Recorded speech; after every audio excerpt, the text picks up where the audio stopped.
cats cannon low.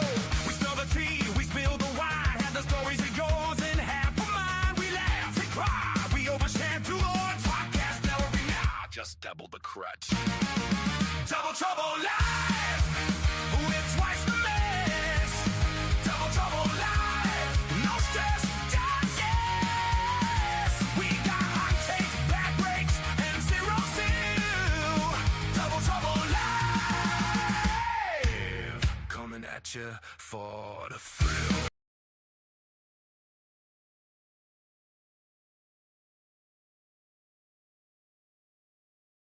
Welcome to Double Trouble at the Super Bowl. We're riding racehorses. This is insane. Look at those players. Go, faster.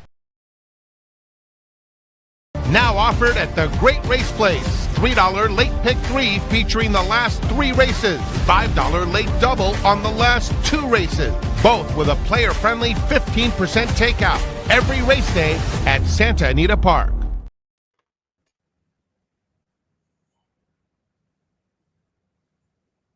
Welcome to the Stupor Bowl. Hello, everyone. Double Trouble Live. Frank Satoni, Kieran Thornton, back for another Sunday. But it's a special one, Kieran. I had to get up early this morning.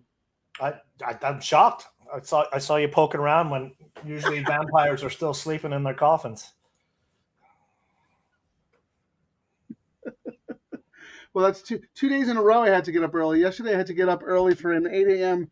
Radio show. I don't know if you've heard, but yeah, I was on a big nationally syndicated radio show yesterday, talking about our show and the $3 all turf that kicks off now. And, when they need to call in the big guns from Double Trouble, my phone blows up. That's because I just don't answer. I'm too good for that. I have better things to be doing than saving someone else's show. So your agent is too busy getting you a big movie deal coming up, right? I mean, that's probably what's in the works. I had a video. I can't find where it is. I just pimped Frank out to all these shows. Go, get to work. You pick winners, and then you let me run around town doing all the PR advance work. Well, there was no winners yesterday. I had to wear my no soup for you shirt for today. So hopefully we have some soup today. Well, I'll tell you, yeah. So, well, for those who read my Matrix column on the Santa Anita website, for those who listened to me on Chappie's show yesterday, it started off great. I said El Patente can't lose. You will absolutely single that horse to start your all turf, and then you could spread and get a little funky. Well, I used 3 horses in each of the last 2 legs of the all turf. Whiff. It happens. Onward. That was yesterday.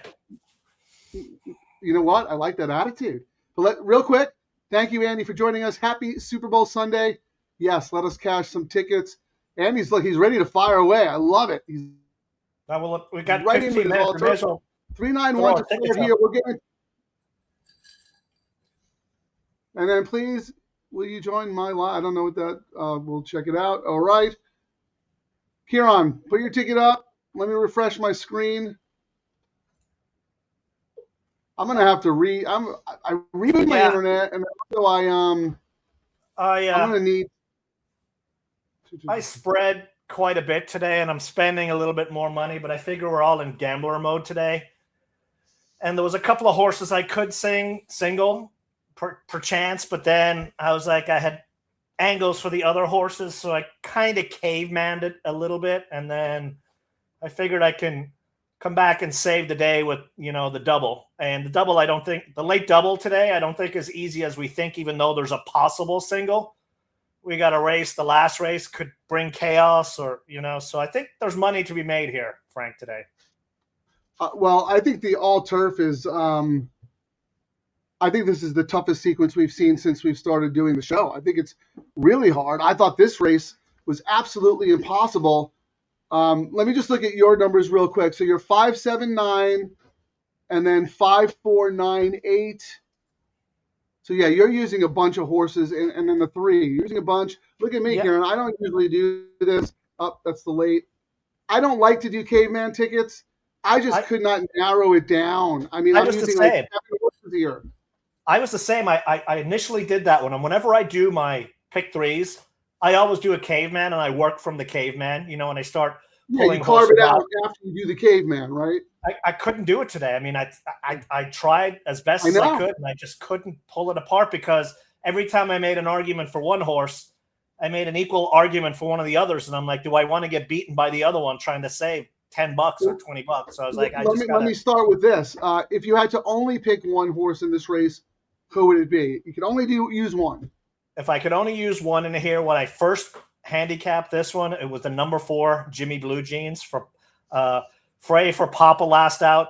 And my notes in capital were, I'm kind of shocked at this 6-1 morning line. We're kind of seeing that was nonsense. But then my note underneath he just beat half of the group. I went back and forth between making 4 and 5 favorite, and I gave the 5 a slight edge just because of Pratt being on it. That's who I did. If I had to pick one, it was the 5. I am absolutely with you. I couldn't believe Jimmy Blue Jeans is so high on the morning line. He just beat half the field last time, and pretty easily. I did think he was going to get a tougher setup today, but let's look at the tote right now. Jimmy Blue Jeans, wow, look, 2-1. And he was the favorite on the double. He's paying $44. Then we go to $46 for the 5, and the 3 and the 9 were both at 58. And I mean, I did a secondary ticket using G's, the O'Neill Hara horse, but they kind of sucked on what I thought was a single in the last race. And my notes for that one, I reluctantly used it. I was like, big win percentages, but ran behind both Glatts last time out. And I downgraded both Glatts. So I was like, how do I upgrade a horse when I've downgraded the horse he ran behind? So, well, Kieran, that horse was my top pick in the race last time. I'm trying to put up I want to put your pick 3 back up here. Here we go. I liked Ajiz the best. A lot of these are coming out of that same common race that Jimmy Blue Jeans just won. I actually had Ajiz as my top pick coming out of that race. I'm willing to give Ajiz another chance because if you look, the horse was coming off a long layoff from summer, August at Del Mar. Looking here, I'm thinking my picks are 144 all through. But I kind of double copied. I was stupid. I put the title in, so that's kind of a mistake there. I was making sure it starts right in the middle is where my picks are. I had to do a double take. I thought I did all turf pick 3, 5, 7, 9 in this leg. I was just saying it's 5, 7, 9 are the all turf. Oh, races 5, 7, 9. Yes. Oh, I actually said I thought it was 5, 7, 9 too. Yeah, so I hope people didn't listen to me. I'm going to adjust that. They're betting the 5, 7, and the 9. I'm going to adjust that and recreate that. Yeah, fix that. Put up your picks, everybody. This is an impossible race. If anyone has a very strong opinion here, please let us know. But looking again at the doubles in the will pays, the horses that are taking the most money are the 4, the 5, the 9, and the 1. Who is the 9? Have we mentioned the 9 yet? Del Mar Jerry. I mean, how do you not use Kimura? My only, what kind of was a concern, but not a concern, if that makes sense, was, I mean, they're just racing the horse versus working it out. I didn't give that horse. I mean, I ended up. I used I ended it. up using that horse as. We're a little delay there, Frank. Your tin can on the string. Yeah, it's being a little slow today. I'm not sure why, but Del Mar Jerry, I was surprised at how short the morning line was. I originally did not want to use the horse at all, but when I really couldn't narrow it down to a couple of contenders, as you saw, I went all, and I think we're right, Kira. I mean, the board has the horse at 7-1, not taking any money in the win pool. Yeah, but how do you toss Kimura on the turf right now? You can't use them in every horse. I know, but I mean, and then you've got Miyadi third off the layoff, and that's an area where Miyadi is lethal, Frank. He wins 27% for a huge ROI. That's his money race. And I even overlooked no workouts. Like the horse worked out January 2nd, ran January 8th, ran January 19th. It's not like the horse is risked for a claim today. So they're just thinking they're looking for the right spot to get the win check, I think. my problem with that horse is 0 for 3 on going a mile on the turf. I mean, the horse is never, he's not a mile turf horse. He can win on the dirt because he can make the lead and not stop. I think there's a lot of speed in here. I'd be very surprised if that horse won. I'm not trying to talk anyone off the horse. I think your your old horse number 8 one of these days is a much better bet. Yeah, my notes now, just so you guys know, I am forever betting this horse because when I don't, it's going to win and blow up my tickets. I used to own the left leg of this horse. It was one of my favorite purchases. And what Garcia has been able to do with this horse, because this horse spent a lot of time on the injury list, and he just continues to find spots for this horse. And this actually is a similar level that this horse won at before. So that's a sneaky one in here. And JJ has kept the faith. He sticks around every time. Yep. JJ is seeing something on this horse. Well, this is also the right spot for the horse, right? Because we've said many times before that this horse is not really a proper N1X allowance horse. This is a starter allowance race. This is a much easier level than this horse has been racing. So I almost wonder if Garcia was kind of waiting for this spot and it just never came up in the book. So, okay, I got to run him in an N1X. And now the spot comes up and you're like, to your point, JJ sticks around. And when we owned this horse, I was advocating so many times to get JJ to ride this horse. And then he finally agreed. And Baffert had a horse in the race, so I couldn't get him to ride. And since then, he's been riding every single race when he's had options. I mean, even on Breeders' Cup, Frank, he had options in that race. And that was a flyer for that horse at the Breeders' Cup undercard. And JJ still stuck around on it. I agree. Real quick, let's go through the rest of the legs. Let's throw your numbers out there, Kieran, just so people know who we're betting and they can get their tickets in as well. You don't have to go into in-depth detail as to why you like the horses, but just mention who you're using in the next 2 legs. 5-3-1-4 in race 7. If you asked me which horse I was going to single, it would be the number 5 with Kimura for Phil, with a slight edge over a price horse, Irish Royalty. I know Hara Leaves, but Up in Class, Lasix, and O'Neill still owns the horse, and I thought, why not? And then people are probably, Speedboat. I know it's a turf race. We had that horse last time on the show, remember? Oh, yeah. And how do you not use... That was the time to have him. No shot today. Yeah, we'll see. No shot.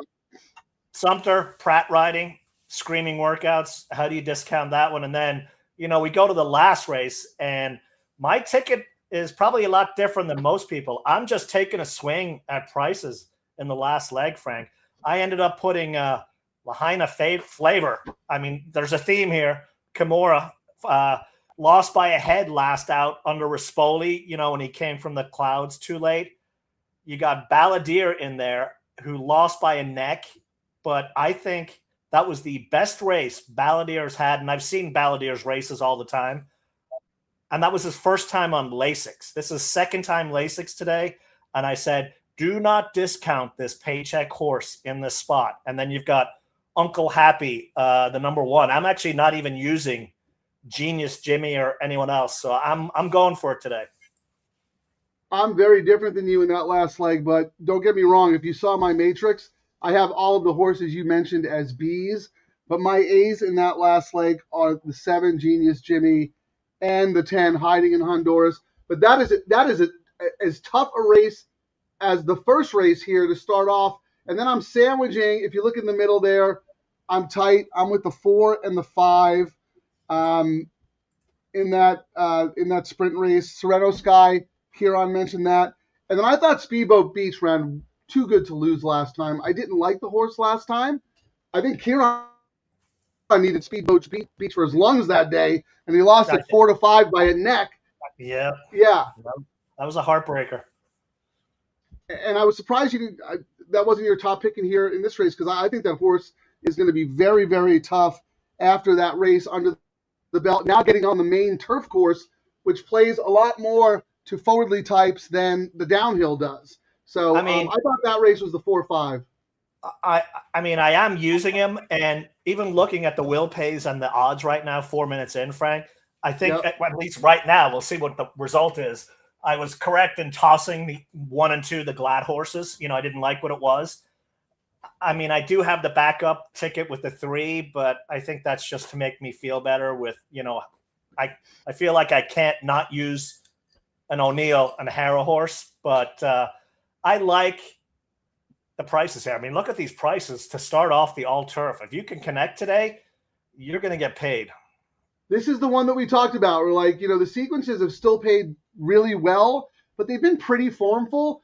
Every time we do a show, you're like, just keep being patient. There's going to be one day where it blows up.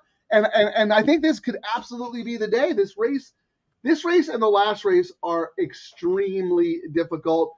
Look at, like you said, if you look at the tote here, on the favorite is Jimmy Blue Jeans, 3-1. I mean, no one has a super strong opinion. Phosphorescence 7-2, and then you have One of These Days, Kieran's old horse, at 5-1, which I think is very, very interesting. I will say the one thing I'm happy about is that I did think Jimmy Blue Jeans would vie for favoritism, and the 6-1 was crazy. So Agreed. I like seeing that what I thought comes to fruition, if that makes sense. At least it means I'm kind of looking at it correctly, but it is a wide open race still. 100%, Kieran. And we've talked about this on the show many times before. There have been several instances where you and I were both like, part of your analysis, like, no way we're getting 8-1 on this horse, right? And then you see the horse is 2-1, and you go, okay, I was right. You want to be right in those situations because you want to make sure you're seeing the ball correctly. Yeah, I mean, a lot of times, like when I do my write-ups, for my cards, people will email me back and they're like, your top choice is an 8-1 horse, and you don't have a long shot write-up on them. And I got to reply back to them because when I do add that as a long shot, I usually write in, not going to happen. So I've ended up not using them, and more times than not, they're not the value that I, that the morning line says, unfortunately. Yeah. But that, as we saw the other day, though, we had a horse in the middle leg who, ended up being good value because we like the horse at the 8-1 morning line, but the horse ended up going up at like 5-2. If that happens in the middle leg or the last leg, it's okay. So in this next leg, who do you have, Frank? And maybe we can just see if there's any sneaky... I don't handicap this race as the dirt race in the middle, and until they give us a $5 late double to play, a $5 middle double, I'm not that interested. Okay. But I know you usually like to do it because you want to see if there's any sneaky money from this leg going forward, right? Yeah, so I'm trying to pull up what I did to see which one I was looking at here. I'll pull up the combo. Right now, the favorite combo is 4-1. I went 6-1 with the 6 on top with JJ, who's really, he was cold for a little bit. Yeah, that didn't last very long. So I went 6-1, and right now this 5 into the 1 is 37. I think that's the lowest sequence. No, 4-1, $32. Oh, 4-1. Interesting. Okay. That's Jimmy Blue Jeans. That's All the right. favorite here. Oh, so okay, yeah. And then the 4-6 is 54. And 5-6 is 53. 5-6 is 33. Oh, mine just, I got to click. We got all the money coming in. So the late money coming in right now, Frank, came in on the 5. A lot of money. Yeah, now that's the favorite combo. You're right. 5-6 is $32. All right, they're loading. Good luck, everybody. Let's get out of this first leg alive. As Kieran said, like this could be the sequence that really blows things up because we both thought it was a very, very tough $3 all-turf pick 3. Let's get it done. Let's go.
I did not even realize that was going to be Papa's 400th win, Frank. That was cool. big. I mean, that horse, wow. Yeah. Awesome. What a cool horse, man. Let me go back to his PPs here. 8 years old. That was not an easy field to beat. I mean, granted, he got the perfect trip. Perfect trip. On a course that has been speed favoring, but I mean, he still had to earn it. That was awesome. Yeah, and Frey, that was a nice ride by Frey there. Like we said, he's been riding really well, to start the meet. He's just not had the horses that show up on the win stats. But, those of us who look at it know when he gets a good horse, you absolutely got to use it. And I mean, like I said, that was the one I was leaning towards singling. But even then, when I had a strong conviction, I couldn't fire away. But I mean, I would have done only $6, you know what I mean, on the all. Yeah, you would have done it in extra time with the 4. You still couldn't single the horse with confidence, but if you were coming back, you would have. I totally get it.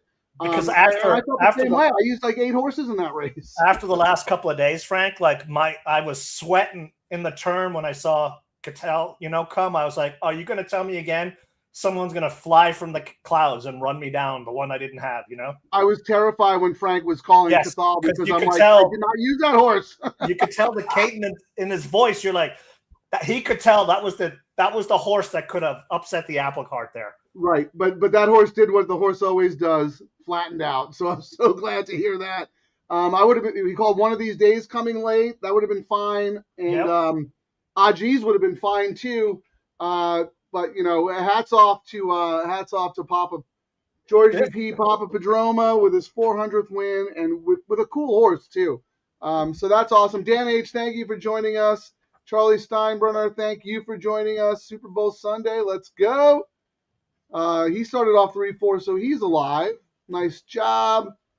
Stephen D., yes, thank you for joining us. Good luck to all on Super Bowl Sunday. A lot of morning, gentlemen. Happy, nice. Yeah, I'm with you, Pete. Seahawks all the way. Sorry to all of our New England fans out there, but I'd love to see the Seahawks win. They deserve it. It's their time. I mean, did you saw we're raising funds for the referees who are going to decide who wins this game, like they have every game this season. So I think my name on the bottom was referee retirement fund. Yeah, I don't know why it doesn't show our names sometimes. It's so weird. I don't get it. But, I guess it's because the comments is what it is. But even if I take the comments away, let me see. Hold on. Yeah, the National Fixed Football League. What do I have? No interest. I was going to wear my the Rio football game jersey, a.k.a. rugby, but I couldn't fit into it. Yeah, little known fact. One thing that Kieran and I we share that nobody really knows. I played rugby in college, and Kieran played rugby as well. We're both former rugby players. Beat up and on the scrap heap. No pads, no nothing. You get messed up every game. You just throw some sugar and some tape on it. Back to work you went. These guys, baseball, football, they got a blister on their thumb. They're out for 6 months, It's like, come on. I played inside center. So I was the short, squatty guy trying to grind it out in the back. What were you? You might have been in the what was it? The tall guy in the scrum. What was I forget the position? Yeah, but I was on the back, and then I also was the kicker. So, but I was the speed fullback. Yeah, I was the speed. So I'd get the ball out, and then I'd start running. Oh, I would have loved to have tackled you in the open field and just laid my shoulder right in. You right low, wrap you up, and pile drive you into the ground. But then when I played soccer, I was a totally different player. I played defense, and I like to let the forwards think they had the jump on me, and then they'd get me whooping them. Anyway, hey, we got a new theme song for the Super Bowl. Should we play it? See what the guys think? All right, let me find it here. This is our Super Bowl song we came up with. We got time to kill with this. Yeah, we absolutely have time to kill.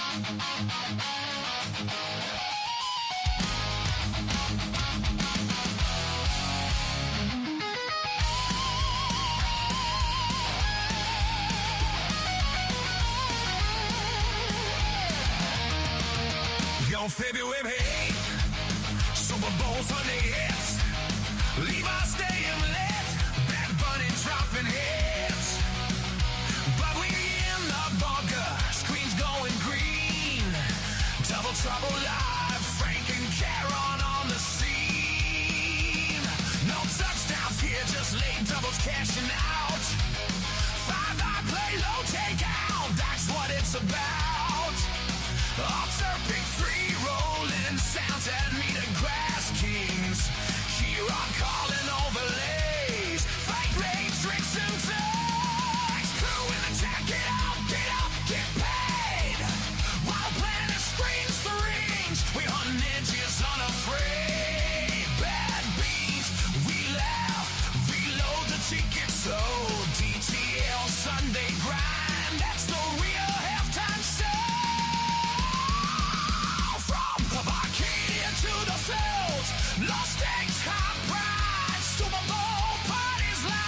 Not too bad, huh?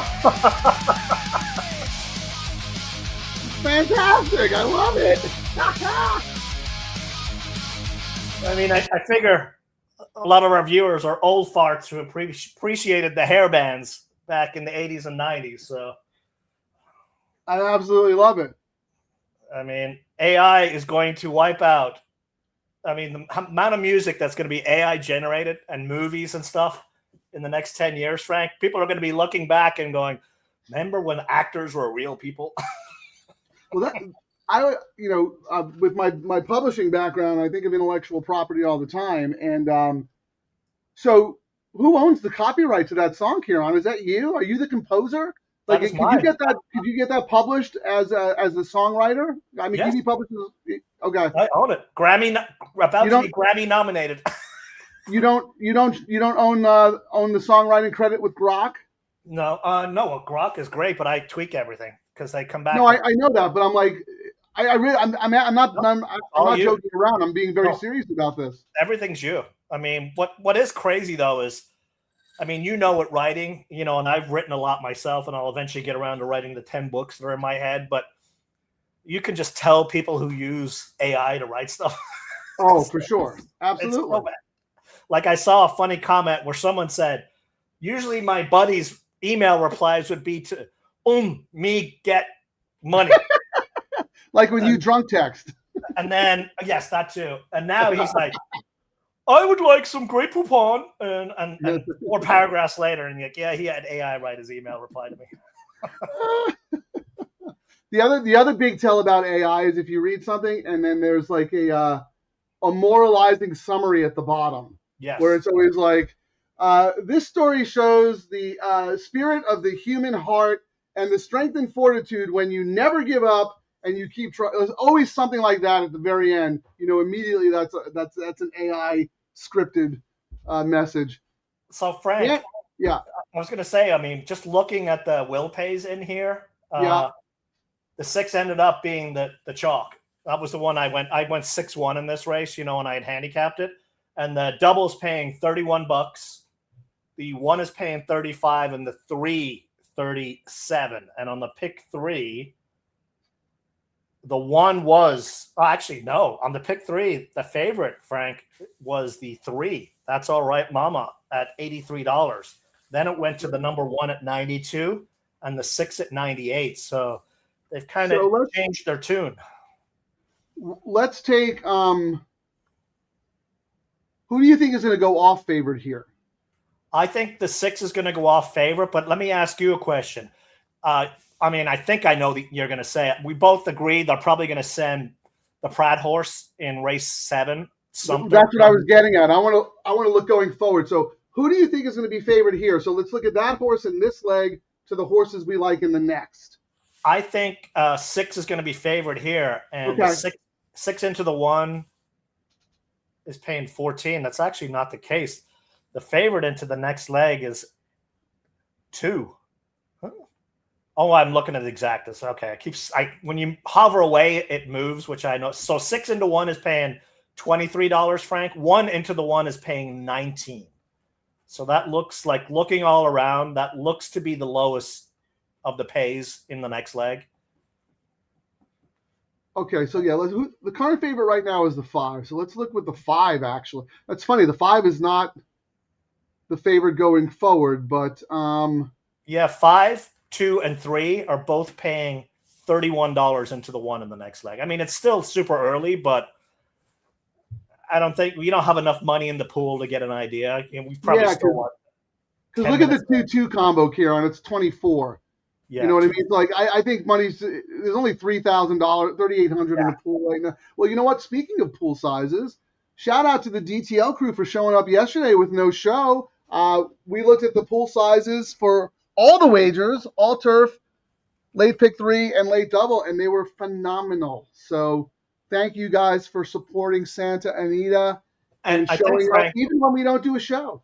I think, Frank, once we start seeing a few gigantic pays in the all turf, I still think the majority of players are not playing the all turf, which is insane to me. I mean, we've gone over the reasons of playing all 3 bets, but I think people have looked probably for the first month oh, those payouts suck. They haven't sucked. You're getting like exponentially more than you normally would do in the win parlay, but they've not been big enough to have people look a little bit closer. And once you get like when the pick threes weren't that big down at Del Mar until a couple of monster ones came in, and then everyone started going, ooh, I can do this pick three and then recover with the double. And you're 100% right, because yesterday I think the all-turf paid something like $270. So people are going to look at that and go, well, why would I play this bet? Like, that's not a lot of money.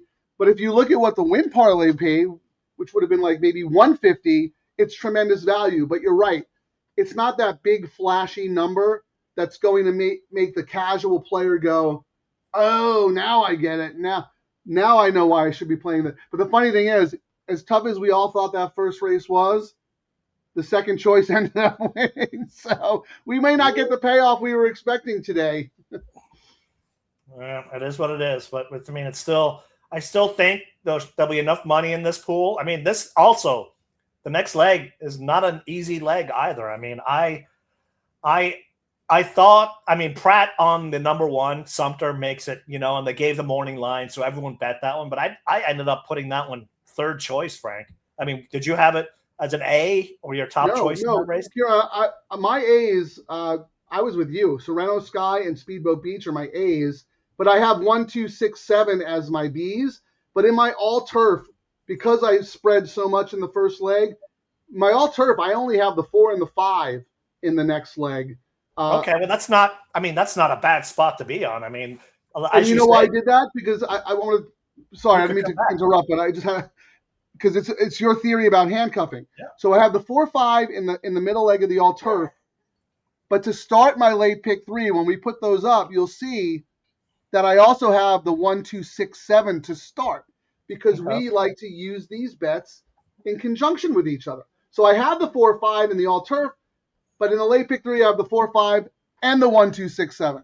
And then just to harp on your point too, Frank, to let people know, like if you were to use all of those tickets on your all turf, your all turf ticket would be like 240. Let's throw a number out there, and it might pay 300 if it chalked out. But if you get through with your earlier convictions, you can come back on a smaller ticket, and you have the chance to double up and swing with the picks you have already in the all turf, and then adjust and spread out to the next races. So let me just show real quick so people see exactly what we're talking about.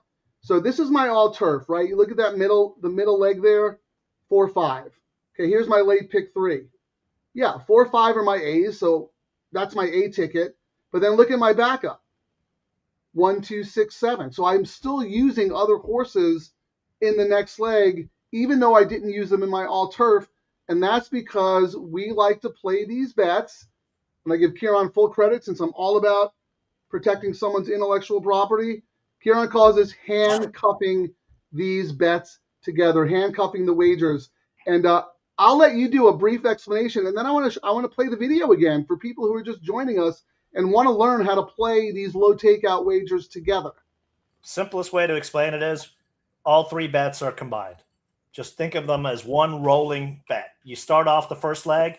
It could be exponentially expensive if you use all your horses in it. So you go with your targeted stuff. Usually the way I approach it is my top two choices and maybe a long shot. Then if I've got a key horse, and typically what happens is this works when we have the race set up like it is today. Race 5, 7, 9, where the middle leg of the all turf starts the pick three. So these 9 race cards are perfect for the handcuffing, because the second leg of the all turf, when you get to that leg, you can see what the probables are, or the will pays are into it, and the probables out. And you might have been totally wrong. A horse you didn't use on the all turf that was a side consideration. That now is the horse everyone says can't lose. So you can come back and adjust your bet and add that one in. And you can also look and go, wow, this is going to pay really small. I got to hammer it a little bit more or redo it. So simple explanation. And then same thing with the double. Come back, you get to see what the will pays are into that double and out of it. And are you happy with the pays?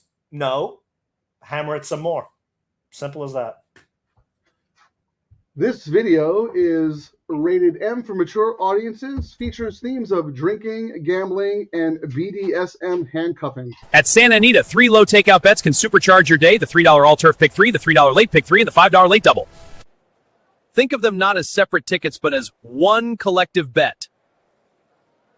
The magic? Selective spreading and smart coverage across the sequences. Example, you nail the first leg of the all-turf pick 3. You're already alive in the late pick 3. Now you have powerful options. Had a strong single lined up? Press it. Ride that conviction hard. Whiffed early? No sweat. You still have 2 more low takeout shots to save the day. Handicapping all 3 together maximizes your profit potential. Or hedge and spread. Add the extra horses you skipped earlier to keep the all-turf ticket smaller. Hit a big price in the first leg? Awesome! No kidding! That's huge leverage, right? We're loaded in the late double probables. Let's go! Handcuffing these 3 bets maximizes your edge and your profits. Double Trouble Live! Panda. Look at you, scriptwriter, composer. I mean, you're like a triple threat. You're what they would call in Hollywood a hyphenate. You're a horse player hyphen. I got to keep the brain quiet. I got to keep it occupied with many different things. Well, I know all yes. Otherwise, you get on Twitter and you start World War III. My goodness. That's the Irish in me at a bar. The Irish rules were when you're at a bar, you don't talk religion or politics. Everything else is open season. There you go. The Fighting Irish.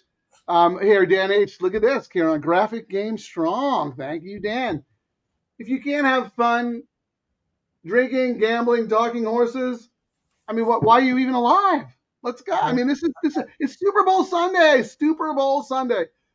Real quick, Dan H., this is the greatest gambling thing we have. I mean, everything else gets hype. Horse racing does their utmost to shoot themselves in the foot every time, but it's the OG of gambling. You know what I mean? This is it. And we don't get capped. You get rewarded for your research. And if you're the sharpest guy there is, they welcome you at open arms to bet as much as you want and make as much as you want. No other gambling lets you do that. You count cards at the casino, you're out of here. You're too sharp. You win on a sports book? You're limited to $10. Yeah. Well, while we have a little bit of time, we can have some fun with this. I do not have a Super Bowl bet yet. I wanted to bet Seattle, but I'm not liking any of the prices. I waited too long. Dan, do you have any stats for this? Is this traditionally a winning bet? I assume it is. Minus 150 that will either team score 30 plus points? No. Okay. Snooze rolls that they've been lately. 0-0. Yeah, I mean, my feeling is if the game's not fixed, Seattle absolutely blows them out. But the game is probably fixed, so it'll be within 5 points, to make it very interesting. But maybe that's just Frank, I forgot that I was going to have you listen to this one. I had another song. I know you like the theme song that we have. Yeah. But I actually had one that I'd uploaded before, and I don't think you ever listened to it. So I got to see if I can find it and see what you think of this one. I'm a Santa Anita wallet already on life support. They hit me with that low takeout. Now I'm feeling kind of sport.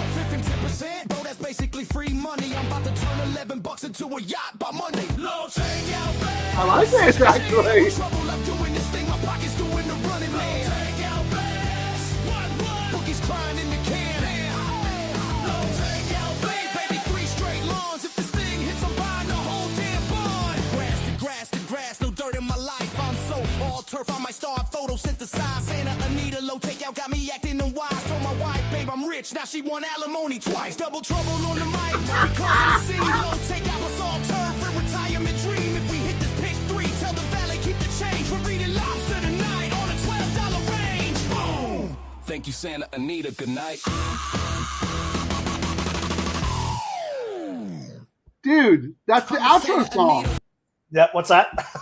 That'll be our outro song. All right, we can do that one then. Yeah, you got to tee that up for the end of the show. Are you kidding me? That's phenomenal. All right, what do you guys think? How was that one? I absolutely love it. I like our theme song because I like starting the show off with. Well, that's right. We always forget about this story, Frank, that Chris talked about, how the Steelers were purchased with a horse racing bet. Most people don't realize that. I put that up, because I love when Chris contributes because he is one of the most knowledgeable guys, not only in horse racing, but in all of sports because he's actively involved. I never knew this. Really? What's the story? No, I never knew this. Oh, wow. I mean, let me get the full details, but he was down to his last dollars. And Mr. Rooney purchased the Steelers with horse racing betting winnings. Wow. I had no idea. There's a whole story. Let me see where it is. Hang on. Chris, thank you for sharing that. Yeah, it's they got an article. I'm trying to find the article. It was at Saratoga that he did it. He bought it for $2,500, the Steelers. Well, what year are we talking about here? Like the 60s? 1937. 37. Yeah. He hit so big that he came home from the track with $400,000. And bought a football team. The equivalent of $9 million today he won at the track. Wait, 400,000 back in 1937? Correct. What did he bet? They were only win bets. I mean, win play show. Oh my God. Yeah, he funded the team with money he won. I guess what they said. Did he parlay, like a win parlay throughout the whole day? Like let it ride? See if they have all the details about it. That has to be an urban legend, like a no, it's legit. I mean, they say it was legit. So, according to people who were there to witness what went down, he headed to the Empire Racetrack in Yonkers and walked away with $105,000 after successfully picking the winner of 6 consecutive races. Okay, so he let it ride. Yeah. Oh my God. While most people would have been satisfied with heading home at that point, he opted to head upstate to Saratoga and saw the top street get even hotter. And he's believed to have left between $256,000 and $380,000 when everything was said and done. Yeah. How is this not a movie? Kieran, you like to write scripts. Yeah, there we go. I mean, we need some more horse racing movies, but you got to be careful because every one that's been done, I think, has been done very, very well. I don't think there's any bad ones. I like them all. There's not enough of them. Now you've heard the rest of the... Chris, thank you so much for that contribution. I had no idea. And I wouldn't say I'm a horse racing historian, but, I have a pretty good knowledge of the most interesting things in horse racing. I never, ever heard that. That is unbelievable. This is funny. Yeah, Andy, getting his picks all day from the famous old-time handicapper, Pittsburgh Phil.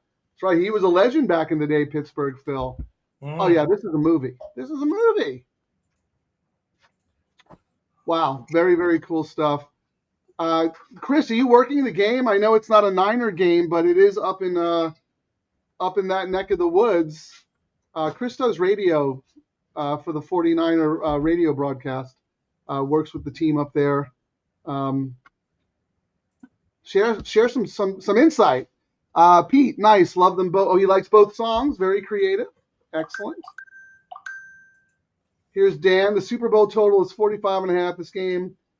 Public largely, always. The public loves the over. We're on Super Bowl Sunday. Yeah, the value is I was trying to make us our own Super Bowl ad, Frank, because everyone's about the ads now, not the actual game. But everything turned out really bad. You don't have one? No, they were just horrible. All right, well, there's only 3 minutes to post here anyway. Let's revisit the tote. But that was a fun little interlude. I really like that. I like our new outro song, Kieran. You've been holding out on it. Okay, so let's look at the probables going forward again. I don't understand it. The 1-1 combo is the favorite, and yet the 1 is 4-1 on the tote board here. I mean, what are we looking at money-wise in here? We're at 37,000, not a whole lot. That's enough. The 5 being the favorite, though, is the 5 on the double was the longest shot on the board on the double, and the 5 was 4 to 1 morning line. Yeah. What do they know? Who was your top pick in the race? 6 and then 1. I just went 6-1. That was it. Okay, so what are you getting here? I mean, this horse raced January 8th. Keen pulled up, walked off. You know what I mean? They came back with the work, which is what they make them do. there was nothing before that. The horse lost by 16 the race before that. I mean, the reason it might be in it to win it, you know, horse cost $100K. In here, you know, maybe they just don't want to breed her. They're looking for the paycheck, getting 20K out, and I don't know. I don't know what to make of it, Frank, to be honest. Yeah, I'm looking at. I mean, you have 2 horses at 5-2, 1 at 7-2, and 1 at 9-2, and 1 at 4-1. I mean, that absolutely crazy. Something's got. Oh, what do you have as the double pool total? I only have 11,000. 30,000. Oh wait, that's the exact. Double pool, I have it. Yeah, 11,000. So that's Kieran, this is the perfect race to start your $5 late double middle $5 middle double idea, because it's not taking any money anyway. It's only 11,000. The Dirt and Turf special. Here we go. Double trouble, Dirt and Turf special. Keep us happy, and we get our name on it. Our very own bet. Our very own bet. I love it. I absolutely love it. Oh my God! Actually, as you know, when I was up at Santa Anita a couple of weeks ago, I was pitching that idea hard to Nate.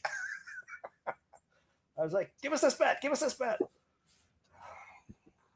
Yeah, we'll have to get serious about that. All right, here's Chris. We might as well talk about the late pick 3 when we're waiting for this to go off. He's going to start the next leg with the 2 and the 5. Yellow card, interesting, and Sereno Sky. So we both like Sereno Sky. I had the yellow card as a secondary contender, but I might have to upgrade that based on Chris's suggestion. Thank you, Chris. Always great to have you. And Charlie Steinbrenner, the 3 in this race. That's all right, Mama. And I mean, I had to use Irish Royal.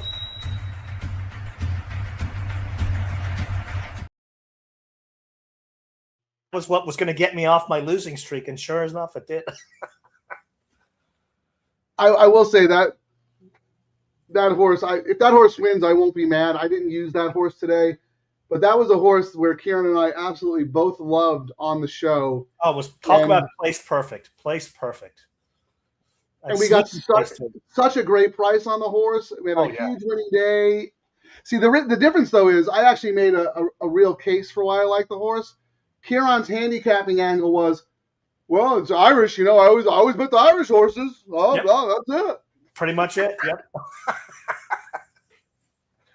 Oh my gosh. I mean, and I think the reason that horse is probably not getting play and why you didn't like it was claimed off Glatt last year. It was ice cold, and then, you know, came back and won off the bench. And then a lot of people are like, okay, that was the race you wanted. You know, see some regression. And then you see the winning jockey, you know, O'Neill's go-to guy leaves. But, I mean, you're getting Freshu on the turf. And, I mean, it might take Freshu a little bit to start heating up again, but he was riding great before he got injured. He won yesterday. I forget which race, but he won a nice race yesterday. And you're not really losing anything. And then, I mean, this is O'Neill thinks enough of this horse to go from an optional claiming 20 to a stakes race. And he's a part owner as well. You know what I mean? So when owner trainers do this kind of move, it's not to get exercise for the horse. Come on. All right. They're in the gate. Good luck, everybody. We'll talk more about that Irish royalty after the race.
5 nowhere. Yeah, that was a interesting race. Again, though, like, oh, hold on. We got to have the Kieran's dirt turf pick 5. Get people to bet that race a little more.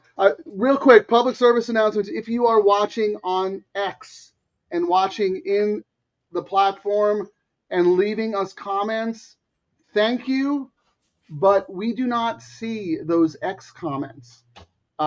Executive producer Terry wanted me to remind the audience that we do not see them show up in the live chat. It's a weird glitch that only people in the X platform can see while they're watching our show. So if you would like to join the live chat, we would love for you to join the live chat, but you got to go and watch in the YouTube platform and use the YouTube live chat function. We want to answer your questions. We want to include you.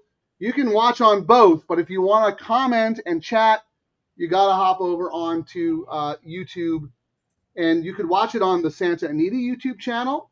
You could watch it on Double Trouble Live's YouTube channel. So yeah, please, we want to include everybody. That's what makes this show. Kieran thinks the show is all about him, but contrary to Kieran's belief, there is no show without the DTL crew. No comment, Kieran? I was trying to look at my almighty Kieran, but I guess I deleted that to upload the video. He's so self-absorbed. He's not even listening. All he wants to do is show his almighty Kieran meme. I mean, seriously. No, I was looking. Hey, look, Frank's horse is catching an Uber. This is the funniest thing I've seen all day. Hey, to the races! That is pretty funny. I think that is our second most watched short on YouTube. The first most watched short let me click on. I'll click it on for you. Which one is it? The sad clown or the other one? Sad clown. Why hasn't Chappie called? Oh no, it was the sad clown, right?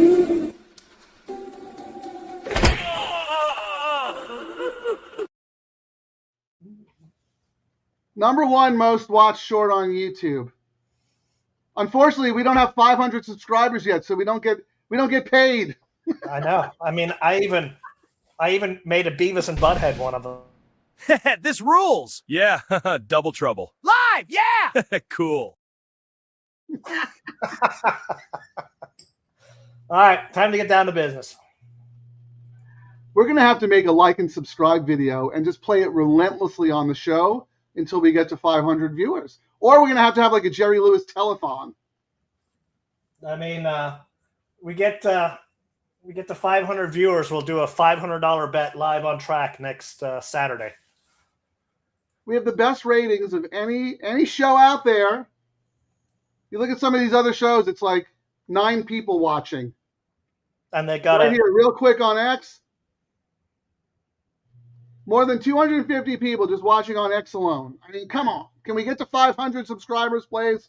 And then, Terry, the bosses make sure we have a nice background for us. I see some of these videos and they got a mop bucket in the background with underwear hanging on it, It's like, okay. Like I'm being held hostage. In the next room is Savannah Guthrie's mom. I mean, it's like, it's crazy. Oh, boy. Anyway, early money. That was a poor joke. I'm sorry. I hope Savannah Guthrie's mom is okay. I was making a hostage joke, but I take that back.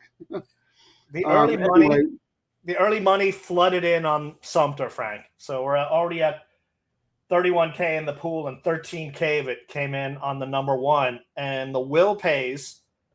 Number one is paying on the double $33.80, and next up is number 2, yellow card. That's actually kind of shocking. And then it starts getting really high. Like, no one liked the 4 is paying 60. No one liked the 5 is paying 77. So my 3. It's early though. It's early, right? Oh no, this is the will pays. Will pays. But let's look at the pick 3 and see if it's similar. Pick 3, one dominant favorite on the pick 3, Frank, $32. The 2, took. Really? Yeah, and the 2 is the second choice at 70, and then everything else goes super high. So I might have to do a saver bet or be okay with what I have. Because I did not, I tossed the 2, but maybe everyone's thinking McCarthy double. They like what they're seeing on his horses. I don't know. Well, I know that Chris liked the 2, and Chris is very, very sharp. I looked long and hard at the 2. I know that was a really bad trip last time. The horse is a decent horse, has run well against other good horses, but I wasn't sure of the distance for he's kind of like a horse without a distance kind of thing, I landed on that too, and I thought, well, 6.5 was too much, but the horse was back, and 5, the horse still ended up 5th, and I mean, it did win at 5 furlongs, right. Second at 5. It was, maybe I was the same as you, Frank. But I don't know. I was like, eh. And then Kimura left, and it's not like McCarthy's going to boot Kimura. I mean, and this is his usual money race, 3rd off the layoff. McCarthy does really well, 23%. And then Kimura obviously went to Phil. I mean, he's his go-to guy right now, in case you didn't realize it. I mean, he's not started winning yet, but he's going to start winning now, especially next weekend. Actually, there was something I wanted to say too, Frank. That last leg of this pick 3, Grogu, who I thought was actually going to – my notes for that horse were – should stay in this race, because you know where this horse is going to show up. They actually nominated Grogu to the San Luis Stakes next week against Gold Phoenix. I thought it was crazy. Should have ran in this leg. Not San Luis Rey. That's the horse is nominated for that race next week. No, the San Luis Rey is like a million miles. No, the 1.25 miles. San Luis Rey? Yeah. Oh, wow. It used to be a really long race, I thought. So that's the race that Gold Phoenix is going to be in? Yeah, and Grogu was nominated to the race, and I was like, oh, he should stay in this race. I see he scratched out, so I'm assuming they're thinking they're going to take a shot at it. Came up light.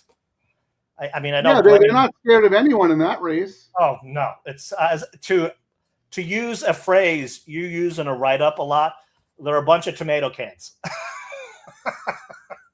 That's so funny. I haven't seen the nominations yet, but that is interesting that they chose the tougher spot for Grogu. So, Kieran, do I have is this the right one here? Low-Takeout? Correct. Yes. Starting with the 5.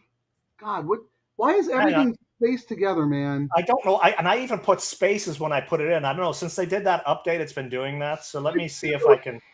I did a banner. I did a banner with it. Hang on. Let me find the banner. I like it better when you do your screenshot and then I just do the banner, because this way I can put them both up. Yeah, but okay, that's much better. Thank you. But I still like it when you do the screenshot, because then we can have them. We can compare. But okay, let me look. 5 to start on one ticket. Coming back with the 5-3-1-4 on another, and then again with the 5-3. So yeah, you're not using the 2 that Chris also liked and you said was taking some money. Let me just show mine real quick. 4-5. I do have a ticket with the 2, but that's my backup B saver ticket. Yeah, and I might end up doing one where I go chalkity chalk. Like I might use this a saver ticket, just seeing where all the pick 3 money is. I might throw the 2 in on a ticket here, then single the Baffert in the next leg and use my 3 horses. So I might spend another $12. Yeah. Can you put yours up again? I'm sorry, I clicked off it and now I don't see it.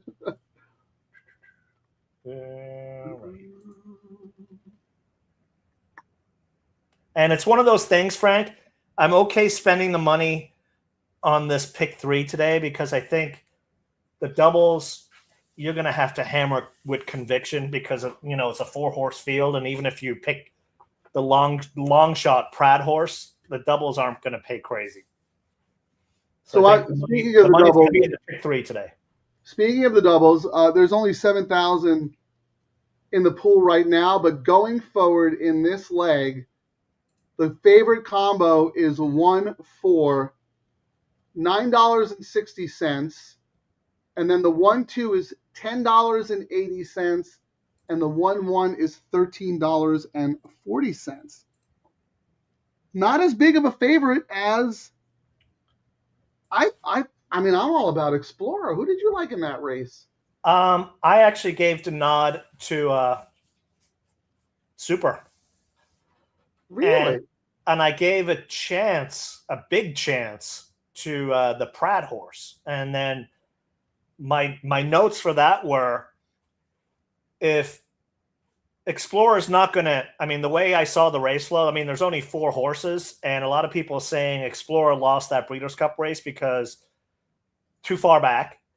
And there's a risk that Explorer and Super go head to head because Explorer doesn't want to give up the early ground, and Pratt swoops in late on Meaning, the number 1 horse. So Sure. Okay. it's going to be an interesting race. I mean, we're going to see if Explorer is the real deal, and we're going to see if Super is the real. Like, this is going to be a very telling race. I'll tell you right now, Explorer is the real deal for sure. I want to see if Super is the real deal. I know Explorer is the real deal. So here, let me just show mine real quick. And the reason I did this, again, handcuffing the bets, I wanted to make a stand in my pick 3, and I'm standing with Explorer. And I can do that because you know why? I could look at the double pays and use your 1 or use Super if I want. Mm-hmm. Handcuffing the bets together. If I used all 3 of them in there, my ticket becomes way too expensive than what I want to spend in the sequence. So I planted a flag with Explorer on my late pick 3, and now I know I could just look and hedge if I want in the double, or depending on the market signals, maybe press with Explorer. Well, right now, Frank, Sumter into Super is the low, paying $10. Sumter, I guess now it upticked a little. It was paying $9. Sumter into 2 is paying 10. Sumter into 4 is paying 10. And Sumter into the 1, the Pratt horse, is paying 13. Do either one of us, we don't even have Sumter in an all turf, do we? I do. Okay, hold on. Let me see. I do not. And then Kieran, you do right there, right? The first one, 5314. Yep. The middle leg there. The last leg where I have prices in the last leg. Morning line price. But you like Sumter third best. The horse is even money. What are we? I get why the horse is this price, but I just really? When you get Pratt, came off the hill, the thing is, the horse likes to close. I don't know. There was a lot of question marks, but then you look at the workouts. It's too short for Sumter. It's too short. I thought that too, but if there's anyone who could negate that, it's the jockey on him. You know what I mean? That was the quandary you had with this horse. Well, I've been pretty wrong on some of the horses that I've had very strong opinions on, and I hope today is the day it turns around, because I'm not crazy about Sumter, and I really expected Speedboat Beach to be a lot shorter. And the horse is not taking money. So am I way off here? I mean, my internal morning line thing, I thought Sumter would be its morning line, and I thought number 5 would be 3-1, and I'm seeing number 5, Sereno Sky, at 9-2, and not really getting interest on doubles in. No interest on the pick 3, no interest on the double. But you know what? Kieran, who are you singling in here? Sereno Sky. That's who I would say I was singling in here. Well, I'm with you on Sereno Sky, but what am I missing on Speedboat Beach? Why is Speedboat Beach not being bet? Why do you not like Speedboat Beach? Anyone else out there have any opinions on Speedboat Beach? I just liked it less. I do have it. It's my second choice in this. I did go right. That's true. 4, that's true. But in your internal morning line, you thought he was 4th choice, right? Yeah. Do you think he should be? What price if you were pricing up this race? What price would you make? What price would you make Speedboat Beach, and then what price would you want to bet on Speedboat Beach? I would make Sereno Sky 3-1. I liked the morning line of 4-1 because I thought it was a wide enough race. I thought Sumter Might Wow. drift up to 5 to 2 to 3 to 1. Irish Royalty is the price I thought. Yellow Card is the one that I did not see being this price, you know? And I mean, I kind of tossed it too. That's the one that has me going, am I misreading this race? Okay. And what about Sumter? Sumter, it was essentially Pratt's on, and how do you discount Pratt? And No, but the price-wise. price-wise, I mean, the workouts are screaming. Pratt rides again. I mean, he rode the horse to a second, so it's not like he was able to get Kieran, you're not listening. Price-wise. I don't care about the handicapping. 4 to price-wise. 5? Did you expect this? If you had, what would the morning line be if you were making the morning line on Sumter? 5 to 2. Okay, that's what I wanted to know. So the morning line's kind of right there. Now let me ask you a follow-up question. Did you expect this horse to be odds on? No.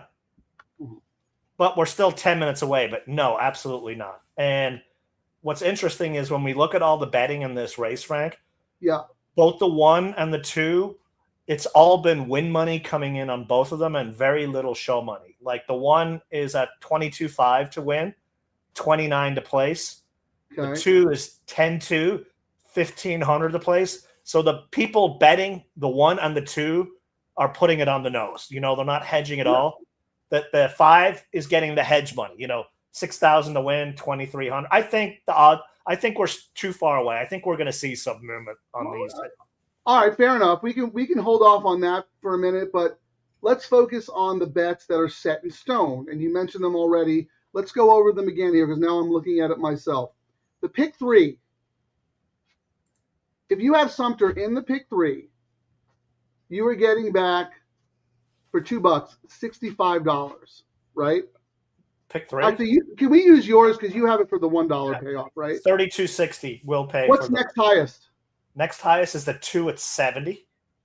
Double. That's double. Yeah, Did and you then expect Sumter to be that much of a favorite in the pick 3? no, I didn't think he'd be that much of a favorite. Yeah. But the thing I'm taking away from this that has me pondering another bet, Frank, is I'm shocked that the 2 is 70 and then it jumps exponentially higher for the horses that I had more money on. You know, And this is that pick was 3 the money. point I was trying to get at. Exactly. They're betting Sumter like Sumter cannot lose.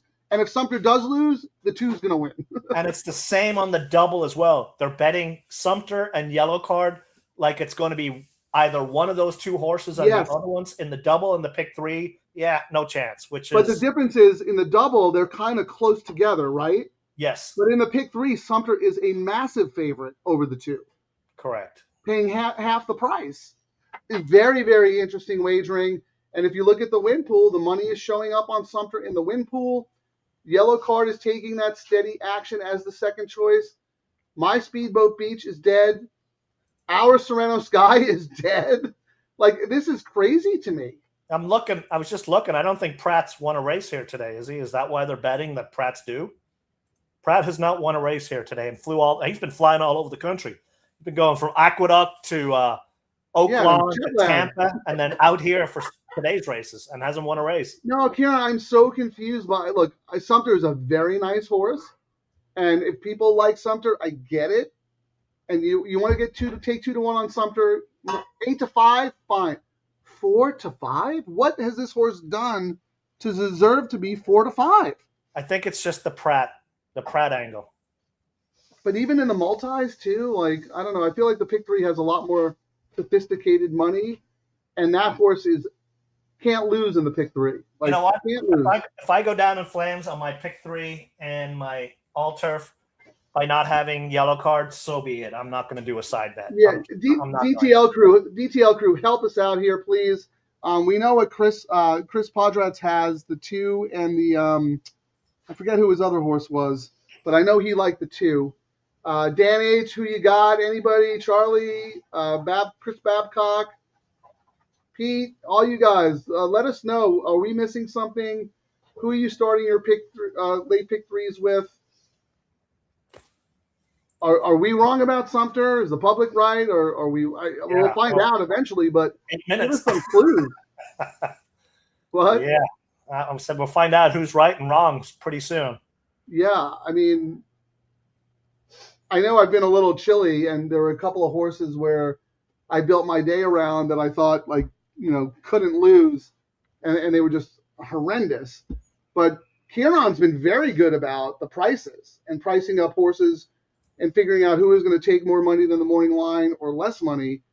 And you're even way off in this race. I'm going to hope they're wrong. And the last couple of times you've seen craziness like this, they've been wrong as well. So I'm hoping the wrongness continues. Right? Well, that's true, too, because remember that D'Amato horse the other day that beat us? Yeah. That horse was ice cold everywhere. Nobody liked that horse, and that horse won. So, yeah, maybe they're just wrong. Andy, big tickets. Yellow card is a must-use in here. Dropping in class, trouble trip in the last, fresh jock in the irons. Yeah, could absolutely win, but, not materially more so than some of the others that it would take more money and be the second choice.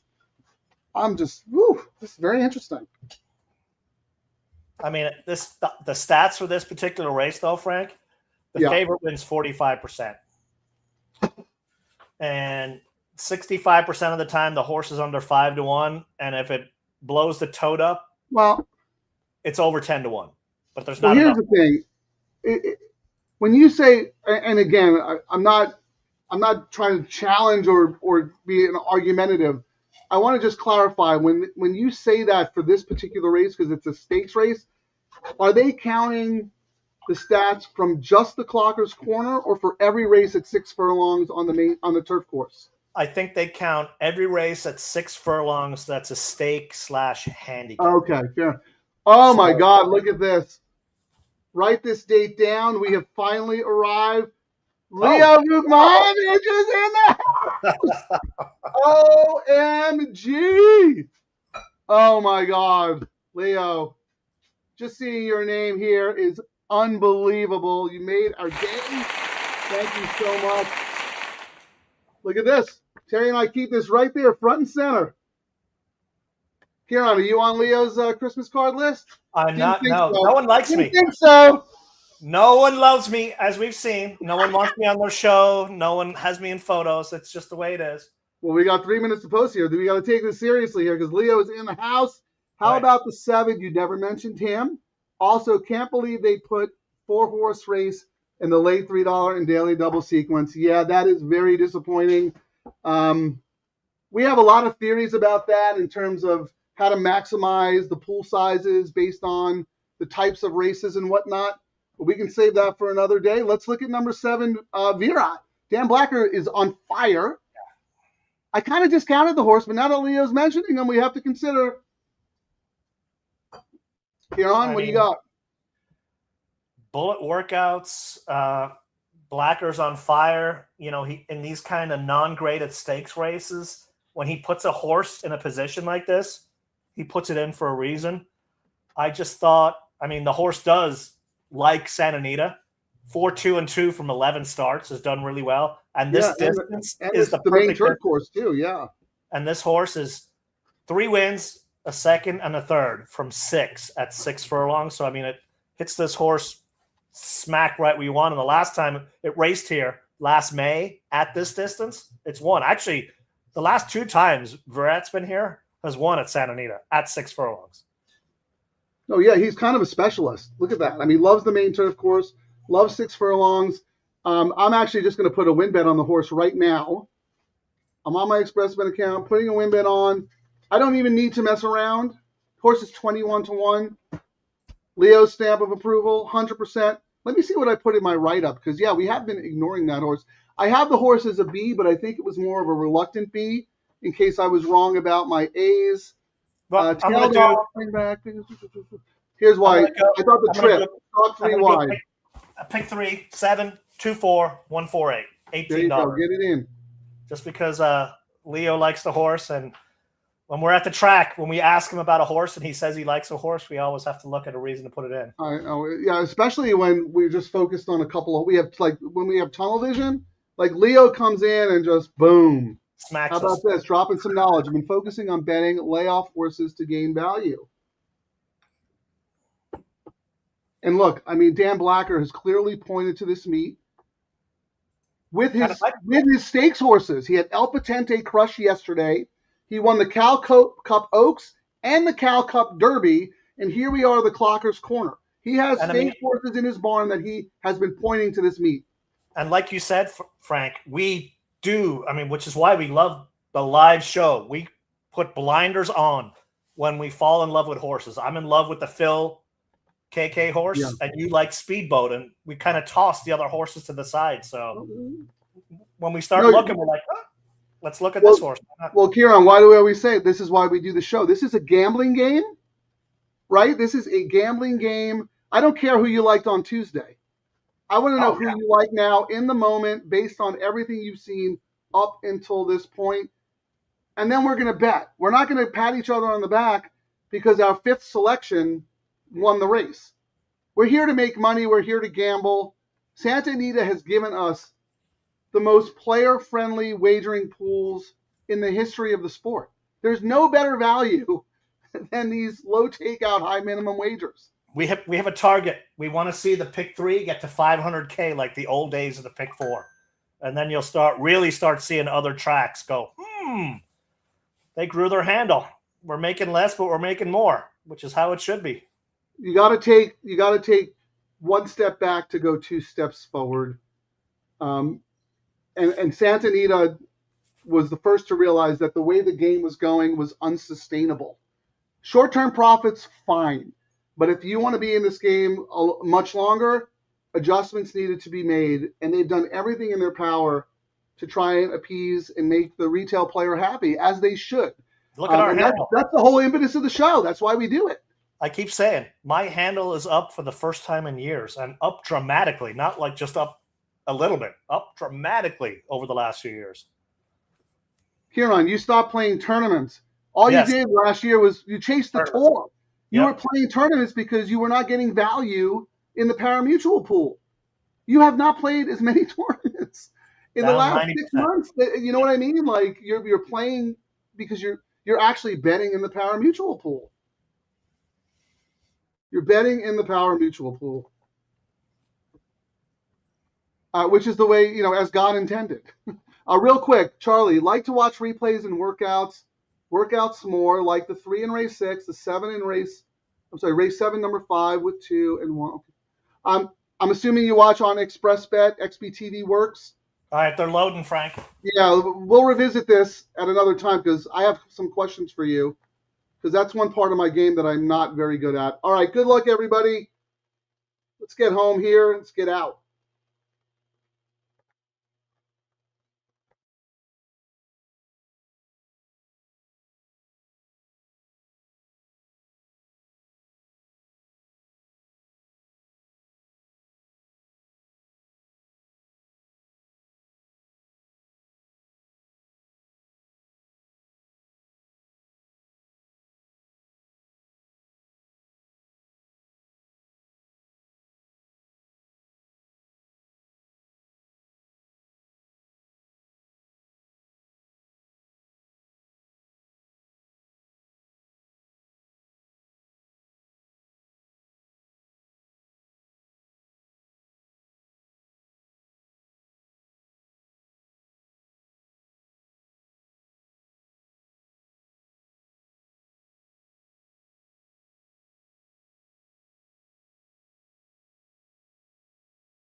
I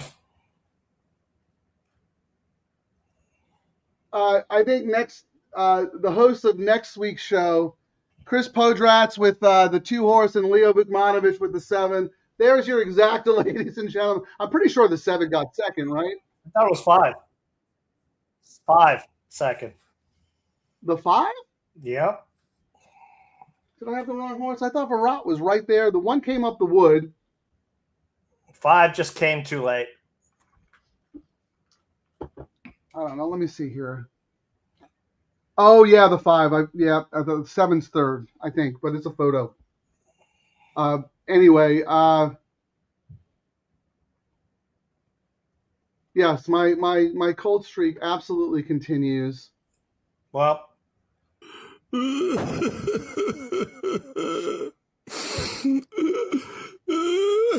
No sleep for us. Yeah, thanks, Chris. I'm sorry, like for some reason, like there was a sunlight on the 5. I totally didn't even see the 5. And I almost made that pivot to the 2, but it hadn't worked the last couple of times. And the pivot today, I had the bet loaded and I changed it. But look at it, and he's right in our face. I love it. He's trash talk. How you like yellow card, man? Thank you, Andy. You contributed to the show, and you were absolutely right there along with Chris. The pick 3 money and the double money were absolutely correct. Sumter, though, did not. We were wondering why it was like that and didn't have enough again. Yeah, the horse took all that money and ran well, but we said 6 furlongs is too short for the horse. Sereno Valley, that was a heartbreaker. I knew that horse was way better than the odds went off, but just not beating Yellow Card today at all. No chance. No, Sereno Sky ran great, dusted everybody else, but Yellow Card was the horse. I do have Yellow Card to start my late pick 3, so I didn't cut off my nose to spite my face, Andy. I had the horse anyway, but yeah, let's just read it again. Yellow Card is a must-use here, dropping in class, trouble trip in the last. I agree with that 100%. I think you're right. I think the jock made the difference. I think the jock absolutely made the difference. So there you go. Leo 7 ran big at 24-1 if you're a trifecta player or a superfecta player. Sorry. Finished third. You hopefully you had the horse. Good job, DTL crew. That, like I said, that is why we do this show. We absolutely need to be wagering in real time. But we also, more importantly, need to be trash talking because Kieran is usually the only one on here who likes to talk smack. So, Kieran, this is your nemesis now, Andy Big Tickets. How you like him now? How you like Yellow Card down, my man? Look at Pete looking into the 2. Oh, I love it, Andy. You got him all fired up. Look, his face is beet red. Don't throw your monitor. That was only at Franklin. Oh, my God. Pete, here, again, thanks for talking me into the 2. Didn't see him until the pool money total screamed it out if Sumter failed. Yeah, that's true. Let's go back and look at that. We looked at why we do the show and why these bets are so valuable. We study the pools, we study the market signals, and we listen to the DTL crew because we know that we are not always right. More often, we are wrong. But if you listen and take all the information you had on the show, Kieran and I were talking about how the double, it was a 2-horse race in the double. Remember, Kieran? The 1 and the 2. That was it. And then the 1 was much more the favorite on the tote and in the pick 3. And we're both like, we don't understand that at all. So, Frank, guess who's taking all the early money in this leg to start the double? The number 1 took all the early money. In the double or the win pool? Yeah, 7,500 off the jump onto the number 1. I mean, it doesn't show up on the doubles or the pick 3s, but the early money came in on the 1. You're talking about in the win pool, Kieran? Correct, yes. And the doubles, like in the pick 3, right now, the 2 is paying $43, the 4 is paying $50, and the 1 is paying $104. In the double, the 2 is paying $14, the 4 is paying $21, and the 1 is paying $25. So like you said, Explorer's the real deal, but meaning the number 1 has gotten some interesting money. All right, yeah, let's keep an eye on that once the tote develops a little bit.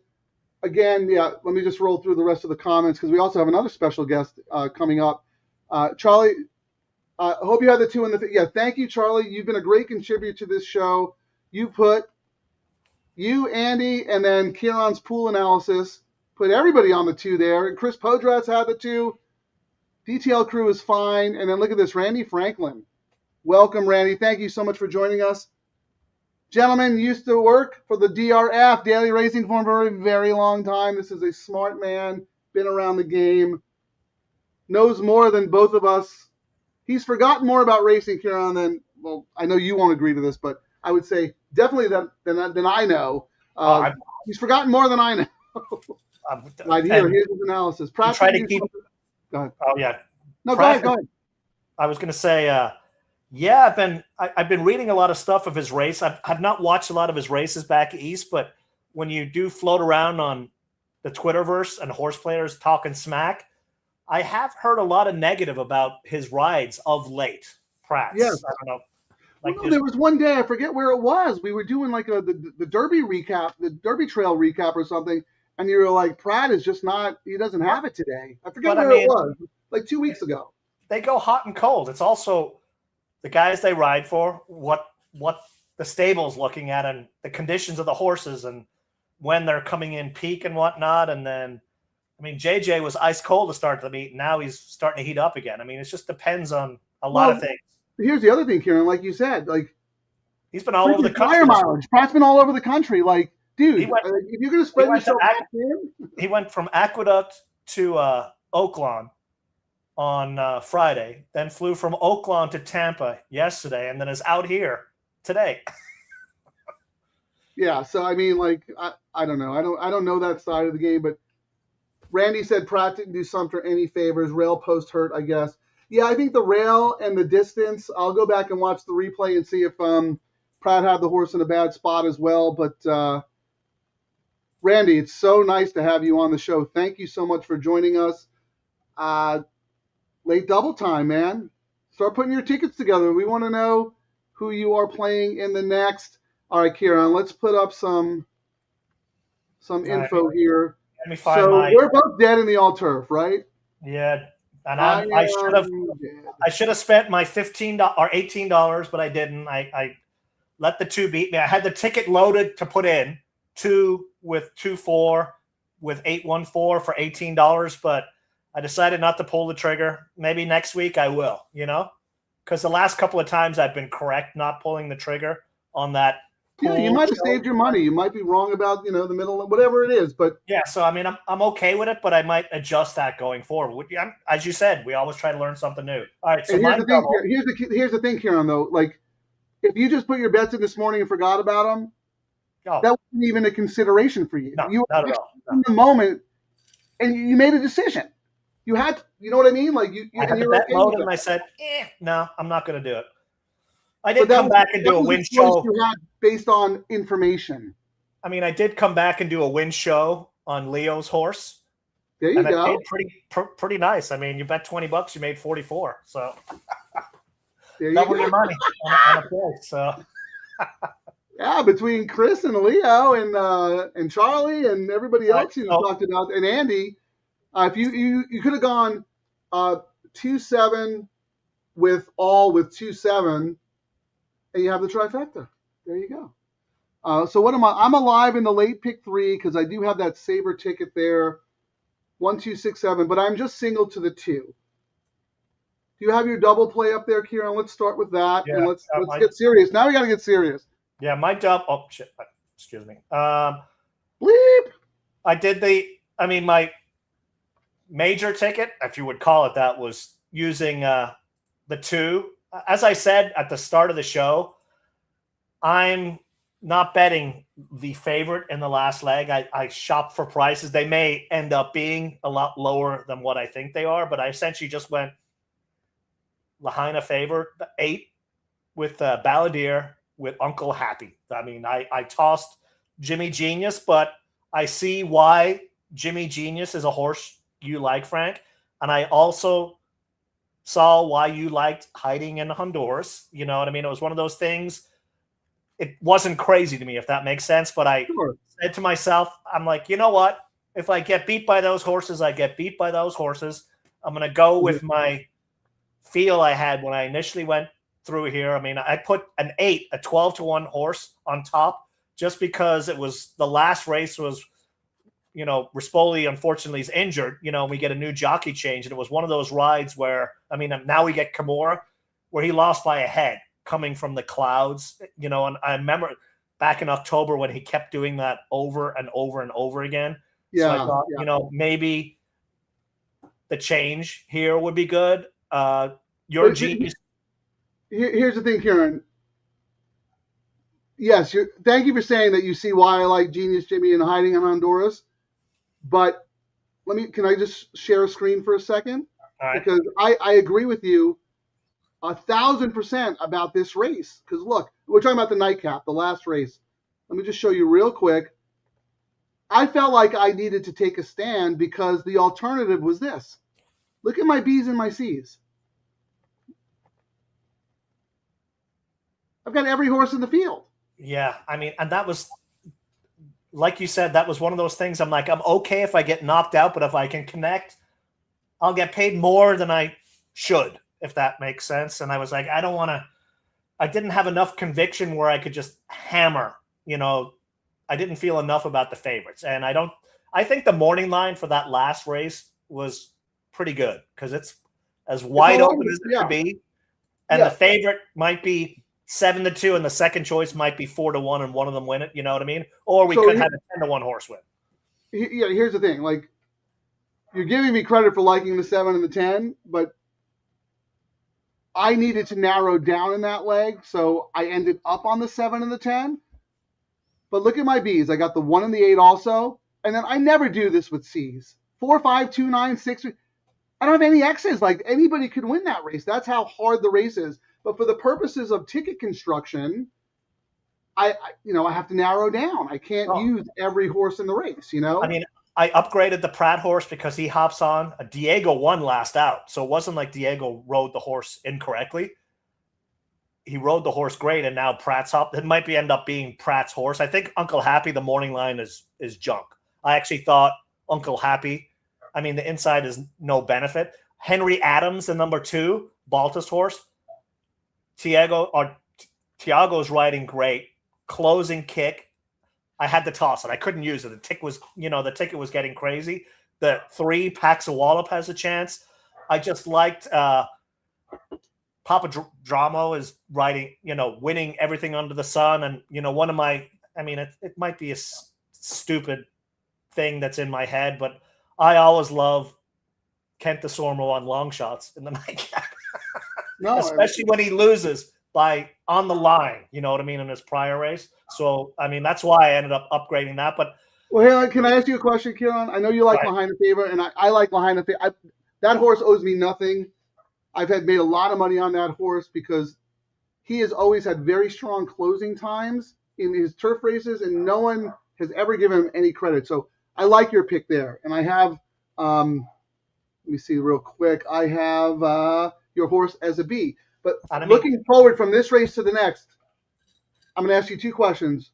All right. Who do you think is the favorite in the double combination in the nightcap? And who do you think should be favored in that race? Because you said the morning line is good, but it's like 4-1, 6-1, 9-2. Like, there's no heavy favorite there. So that's my question. Right now, who do you think is the favorite in the double in the next leg? Favorite in the double, I think, is going to be 4-1.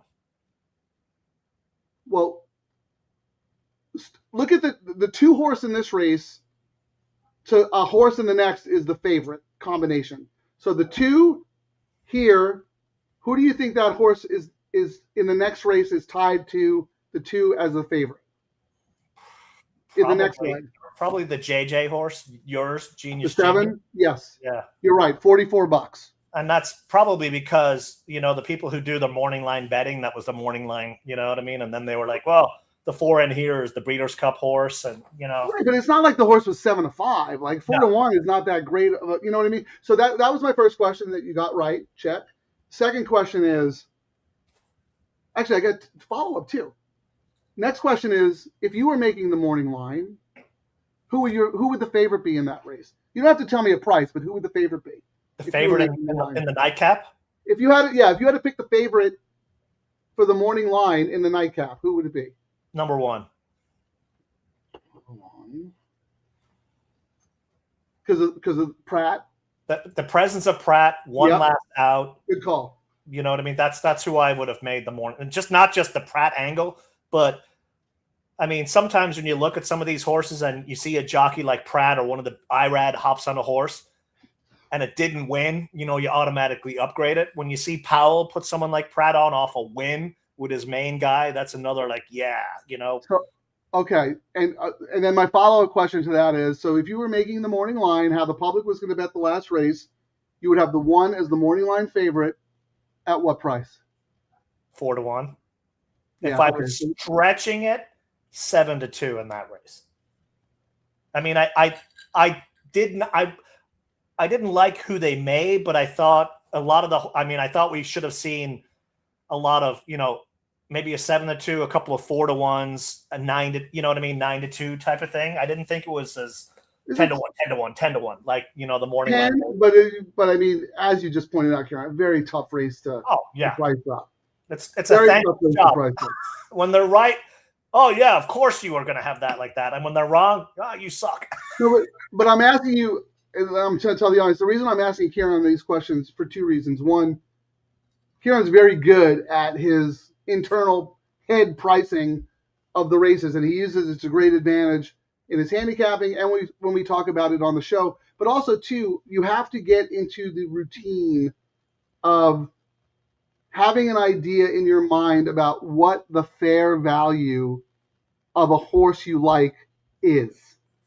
Okay? Because you might like a horse on paper, and you might like a horse at 3-1. You don't like the horse as much at 8-5. You know what I mean? Like, value handicapping is extremely important. And the other thing to add into that, Frank, as well, is if you think if the horse is 8-1 and you think the horse should be 3-1, you also have to think, am I the only one seeing this? Like when you're doing your bets early in the sequence, or like you got to plan out, am I legitimately going to get 8-1 in the pick 3 or the pick 4, or is it going to be my 3-1? And then if it's the lower payout, you also got to have in your mind what you think you're going to get paid out on a sequence. And if you've got to hammer it a couple of times to make it worthwhile. It's another little wrinkle you can add in when you do it. And that's why, not to toot our own horn, but that's why we think that this show is so important, because whoever you liked in the morning at whatever morning line, it's irrelevant. It is absolutely irrelevant. Everybody has a game plan until they get punched in the face, like Mike Tyson said. So Frank, real quick though, Leo said it was a $235 trifecta, the 2 on top with his 7 keyed in third, and then just one more time, one real quick, Kieran, because we were talking about Pratt. Andy, when Pratt was the top jock in SoCal, he had his timing down cold, various turf distances. How could that ever be the case now with all the traveling and different? That's a great point. Kieran mentioned that at the top of the show, and we just talked about it after when someone said, when Randy Franklin said that Pratt did Sumter no favors. You're right. How can you time things perfectly when you're, timing this turf course and then that turf course and then this turf course? And this turf course is playing really fast, but a heads up, we actually have some rain coming in. I don't know how much it's going to be on Tuesday, Frank. So that might change I'm actually liking the rain coming in, because usually when the rain. I was going to ask you, do you like that? I do. Dolphinus comes from out of it. Yeah, but the rain actually makes it a better setup than the pool top, as Phil refers to it at Santa Anita. So I don't mind having a little extra. Give in the ground. Okay. Come in though, Oh, we got to do a. We got to do our. So I was about to say, Frank, the horse getting number 1 in here, the Pratt horse. The people betting the Pratt horse are betting the Pratt horse to win. They're not hedging their bets at all. It's $16K to win, $29 to place.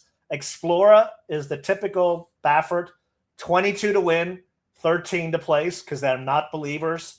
And the 4, surprisingly enough, is $16 to win, $8K for place. So if I was to take anything away, the one is getting a lot more money, and the one is getting confident money versus people hedging the other two. And sometimes the confidence money pays off. I mean, Explorers at 6-5 was 3-5 on the line. Actually, we haven't even, we've got 5 minutes double. So my double. Let's go. All right, my double. I'm looking at doing a $25 double, 2 into the 1. That's $102 for $5. The 4 is paying 91, and the 8 is paying 158. I'll have those all 5 times. I'm pretty happy with that. My 4 into the 1. I'm happy with the pays I could get if I'm correct. And then my kind of backup ticket, Frank, I used the 1, but just a $5 double. And I've got so this is going to be my lowest pays on my doubles. 1 into the 1 is 112. 1 into the 4 is 168. And 1 into the 8 is 285. Pivot. I'm thinking, do I need to press anything and get out of the weekend? That's what I'm doing in my head right now. But hey, we got to do our community ticket. What are you thinking? I mean, I think the 2 is the winner. All right. But if you had to pick one between the 1 and the 4, who would you take? The 4. But really? Oh, I thought you were going to say 1. That's funny. No, I'm saying the 4. The 1 is like the sneaky kind of money. But again, if I was to pick, like if we were doing our Kentucky Derby prep race, I would pick the 4. But my Kentucky Derby prep picks for all our videos have sucked. So maybe the 1 is the better play. But you know what, though? They'll get better as it goes on because we told everyone we're getting out of our comfort zone. We don't usually follow that so stuff. bad. I now know why I don't follow the trail, because It's meaningless. so far I would not gamble at all, because the batch of horses for this year is what I think. I think from now on we should just look at it as a gambling race and forget about the Derby. Oh. Actually, yeah. I mean, we did kind of. So which we horse pivoted that way, but like even more now. Which horse do you want to use in the last leg, Frank? Let's approach it that way and then work backwards. Well, bringing up my matrix, my A's are the 7 and the 10, and my B's are the 1 and the 8. I really want to use your 8 Lahaina Flavor because that's also a pick of mine. Well, that's the 8 is the horse I wanted to say we should use. And yeah, no, I'm with you. I knew you were going to say that, and I agree with you 100%. So let's look. So if we just looked at the 2 that you obviously want to use in here into the 8, the 2 into the 8 is paying $161, Frank. We could just do, just to start off, $10, and that's nice ammo. Yeah, let's do a $10 double, 1, 2, 4 with 8, and let's just leave it at that for now. Hold on. DTL Crew, $10 double, 1, 2, 4 with 8, and that's $30, right? Correct. All right. Those are all really good. No, the pays are like nice. It'll give us ammo. Because the 8 can absolutely win if the 8 gets the right pace. And then we have to decide about the chalky. I'm the 7 and the 10, but they're a little chalky. I mean, 7, 10, and then you also have. Which is why I tossed it, because I thought it was going to be chalky, and I was like, I don't have enough confidence in that 7 or 10 to hammer them, because I liked other ones more. And I was like, well, then if I don't have confidence to do a favor into them, I'm going to toss them and hope I get out of it. Is how I. What about the 1? The 1, I think the 1. I mean, I like I said, I thought the 1 was the big chance to be the favorite in that last. Well, yeah, because that's my third choice. So let's do that. Let's do and they're paying good. All right. You see what they're paying? 1 to the 1 is paying 121. Yeah. Let's just come back and do the same thing. $10 double. 1, 2, 4 with 1. $60 total. All right. It's not worth it to hammer those other combinations because that's the problem. I mean, and that's, I know Leo asked earlier, like, why are they putting a 4-horse race, into this? Yeah. But I also get the point of people are rolling out to the Super Bowl. They want to put their big race, and get the eyes on it kind of thing. They don't want to make it too complicated. Yeah, they want this is their big race of the day. I mean, it makes sense Well, that no, way. they should be showcasing a 12-horse field then, right? Yeah. I mean, if you want. Yeah, they should have. Yeah. I don't know. I really don't know the answer, but we do know that whenever there is a heavy favorite in the start of a late pick three, it compromises all the pools, the double and the pick three.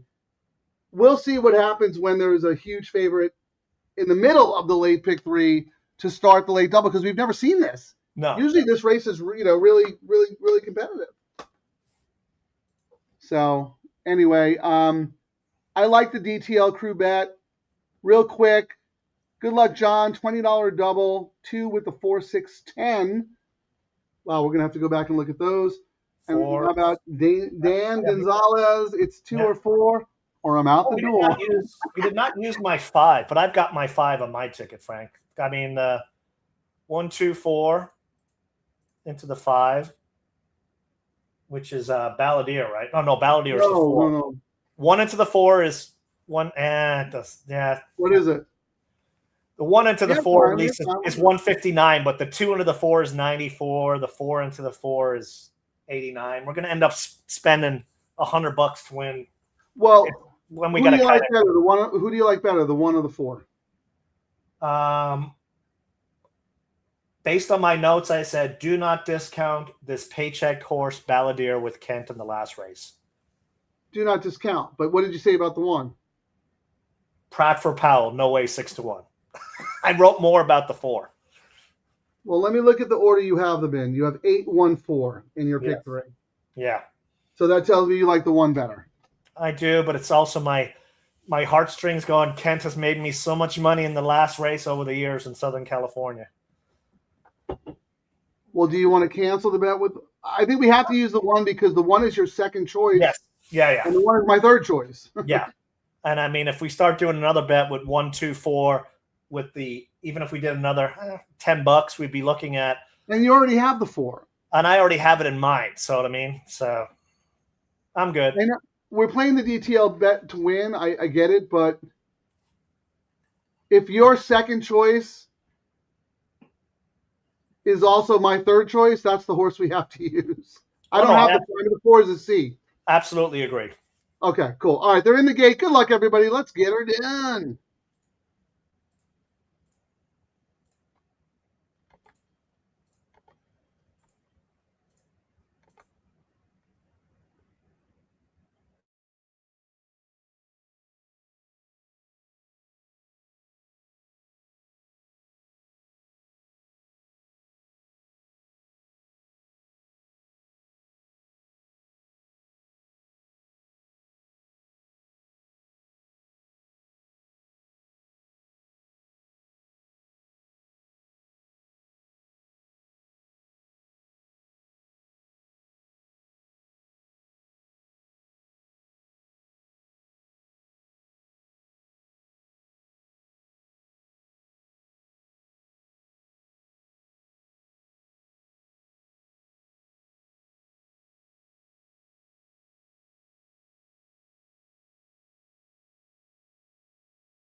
Pratt heard us. He's like, "Oh, really? I'm riding poorly. Let me beat your." No, Pratt should take his paycheck and give it to whoever's riding Super Corridora.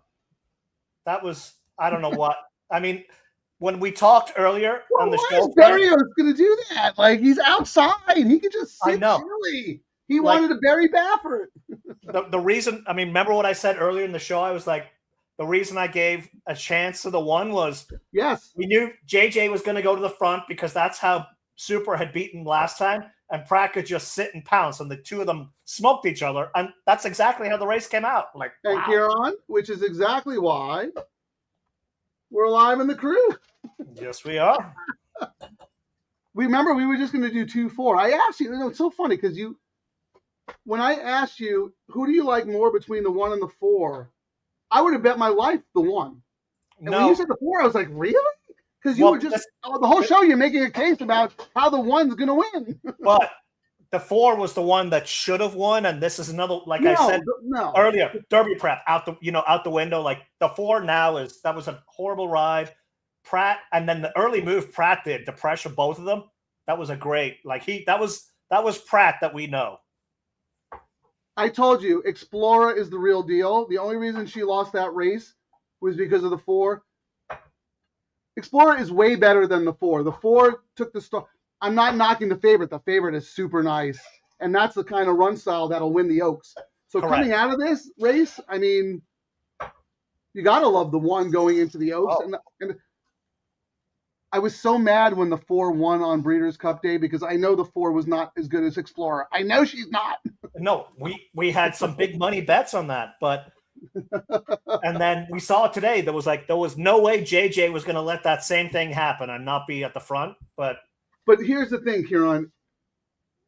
I was so surprised that you said the 4 instead of the 1 after you made such an amazing case of the 1, which is why I told you when we were looking at the probables with the 1, we have to use the 1.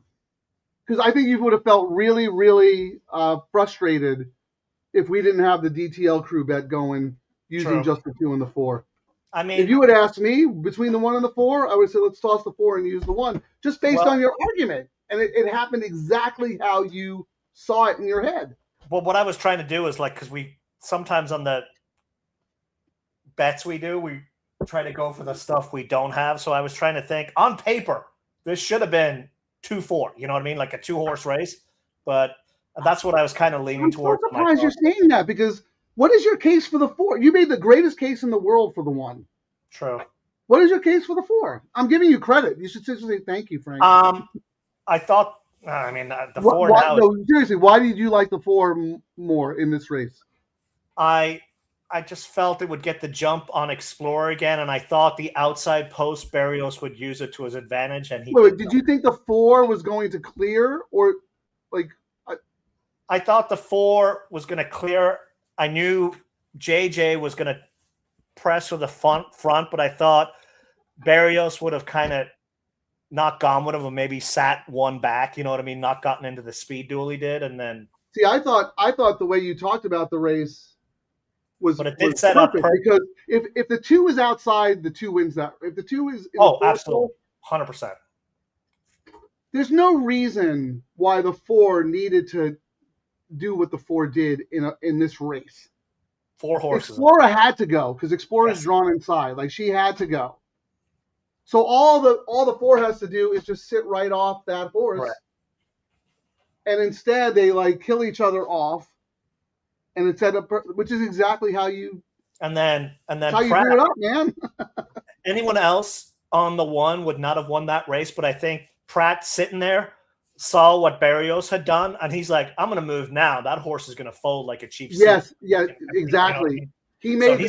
He saw what was going on, and that is a great point. Most I think another jockey might have waited a little too long, and then they would have. Explorer would have won the race. Pratt won that race, seeing he moved early, and I was like, oh, he sees something, and he had horse, and he saw that the 4 was just going to. Yeah, he's like, the 4 is going to fold, and I can't let Explorer get too much separation, so I got to move now because I know I'm going to go get by the 4. I'm worried about the 2 horse. I got to stay. Yeah, no, that's exactly it. All right, so Will pays, Frank. Hold on. Let me get my old fashioned notebook and. So hold on. What are we alive to first? We're live to 8 and So the crew is alive to the 8 and the 1. Are you alive to anything? Your doubles? I'm alive to the 8-1-4. Okay, so you're alive to 1, 4, 8. Hold on. I think our pick threes are dead. Let's just check. Yes, mine was out on the first leg. Let me see. Yeah. And if I'd done my pivot bet for $18, Frank, I reluctantly didn't use the 1, so that would have been down anyway. Then I would have lost that $18. So. That's right. See, you're like 10 for 10 with not pivoting. Money saved is money to bet the next time. Okay, so we're both out, and I want to put up your double here. Let me just look at here. It's a weak one. I've just got $5. But hold on. All right. So, okay. So let's look at the will pays. Let's start with the 1. What's the 1 paying? $5 double to the 1 is $123.50. And we have that times 2 for the DTL crew. Correct. And you have it how many times? Just once. That's all right. And then what's the 8? Oh, it's the 4? 4 is paying $187. We got it twice. Not we, you. What do you have it twice? Oh, I just have it once. No, I just got everything once to the 148. Okay, so DTL's crew does not have the 4. We remember we tossed the 4. Oh no, we've got 8 and 1. Sorry, that's right. Yes. And now we both have. Okay, the DTL crew has the 8. What's that? The 8 is paying $305 twice. And we have that twice for the DTL crew, and you have that once, right? Mm-hmm. Let's get this 8 home. Why not? I mean, what's interesting is the early money that came in here, Frank. I mean, pounded the 7, 5-2 now. The fact that Pratt won that last race, I think we'll see the 7 come down. But I mean, I'll take getting it because we're going to get paid for it. I didn't understand a word you just said. I'm saying we have the 1 and the 8. Correct. I'm saying all the early money came in on the 7, but and it's showing 5-2. The 1 is 7-1 right now, but I think the fact that Pratt won that last race, we'll see money come in on the 1 as we take towards the race starting. Well, now that we have our will pays written down, let's look at the rest of them. Let's look at the pick 3. We should look at what the smart money. Let's look at the rest of the doubles too. So is the 7 the favorite in the double? In the double, the 7 is the favorite at $89. And then 10, it looks like the 10 is second. 10 is second at $95. The 1 is $123, and then it starts going up. Okay, well that's good. I once took money there, and now let's look at the pick 3s. 7 is $212. Yeah. 10 is $310. 4 is $414. 4. That's your horse. Oh, yes. Sneaky pick 3 money, Kieran. Yes. And then the 1 is $439. Wow, the 4 is third choice in the late pick 3, but 1, 2, 3, 4, fifth choice in the double. Pick took 5. Pick 3 money, dude. Your 4 took pick 3 money. Pick 4, Frank. 7, $178. 10, $260. The 4, $432. Then the 1 at $467. Pick 5. I mean, we don't usually look at that, but the pick 5, the 7 is dominant at $757, and it starts going exponentially higher for everyone else. But aside from the 10, the morning line price on the pick 5 as well, Frank. Yeah. The 4 is the clear third choice at $1,800. That's the sneaky money. Yes, and looking at that is the sneaky money. They don't put it in the double because you could look at the probables and see that the horse is getting bet. They bury it in the pick 3 and the pick 5. I think we have carryovers in the pick 6 because we got a lot of horses paying the same amount. I can check real quick. Hold on. Guess what the lowest pays on the pick 6 are? The 4 and the 10 at $12,008. No carries. So that I can see. Oh wait, hold on. Well, the pick 6 right now, 4 is paying $12,800, 10 is paying $12,800, and then it goes up to the 1, 7, and 11 are paying $19,243, and the 2, 8, and 6 are paying 38,486. Yeah, no carries in the pick 6 pool. So across all pools, Frank, the 4 is the sneaky money in everything. I agree. Third choice in the pick 3 and the pick 5. And that's where the sneaky money shows up. Because you can't see who's betting what in the pick 3. You can see it in the double. So you can't hide your money in the double. So Frank, wait till you hear this. So the all turf, I'm actually kind of shocked at the pace, but the all turf 7, 241. Wow. 10, 374. 4 at 596. Then the 1 at 7. So the 4 took money across the board on multiple different, parlay bets. So it might be one of those instances, Frank. If this horse stays at 5-1 or above, screw doing exactas and tries. This is a win bet horse. This is a win bet, absolutely. And you know what? It's also a trainer who, when the money shows up, the horse fires, right? Mm-hmm. So the money's showing up in the hidden pools. That horse is hell alive. But what is the path to victory for Balladeer? Don't get me wrong. I think Balladeer is an awesome horse, but it's not going to wire the field, right? No, it's weird how this. I think if Kent can save a little bit of that early speed versus trying to be in a all-out wire job, and just can find a spot and be close to the rail, hug it all the way around, and then blast, has a big chance. I mean, it's all going to be on the jockey ride and what he sees. Well, I mean, Kent's one of the best to do it, right? He doesn't often get caught up in speed duels. If there's anybody who can suck a horse back and get the horse to relax. And what may end up happening is, Balladeer kind of hugs the rail, and Pratt will probably sit behind Kent and move at the same time, is how I would see it playing out. Say that again? I think the 1, Pratt on the number 1 is going to probably sit behind Balladeer if they get on the inside. And then when Balladeer moves, Pratt's going to move with him. Hope a spot opens and then kind of come out. So I think it's going to come down to the 4 and 1. If I was to do an exotic bet, I might maybe I'll go get another beer and I'll start doing exactas. I know Balladeer is super classy. Paycheck horse. But I just think there's a lot of speed. And even if he does settle, I think someone's going to come from off the pace and run them all down. You know what I mean?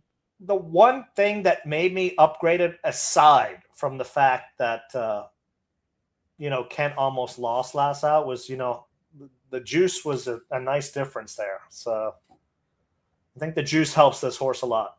Like when it was off and then on and then off, you know what I mean? So, and look, we've seen a lot of these. If I were Papa Padromo, I'd scratch and run against a bunch of tomato cans on Saturday in your race. Yeah, I'm okay seeing him in this race.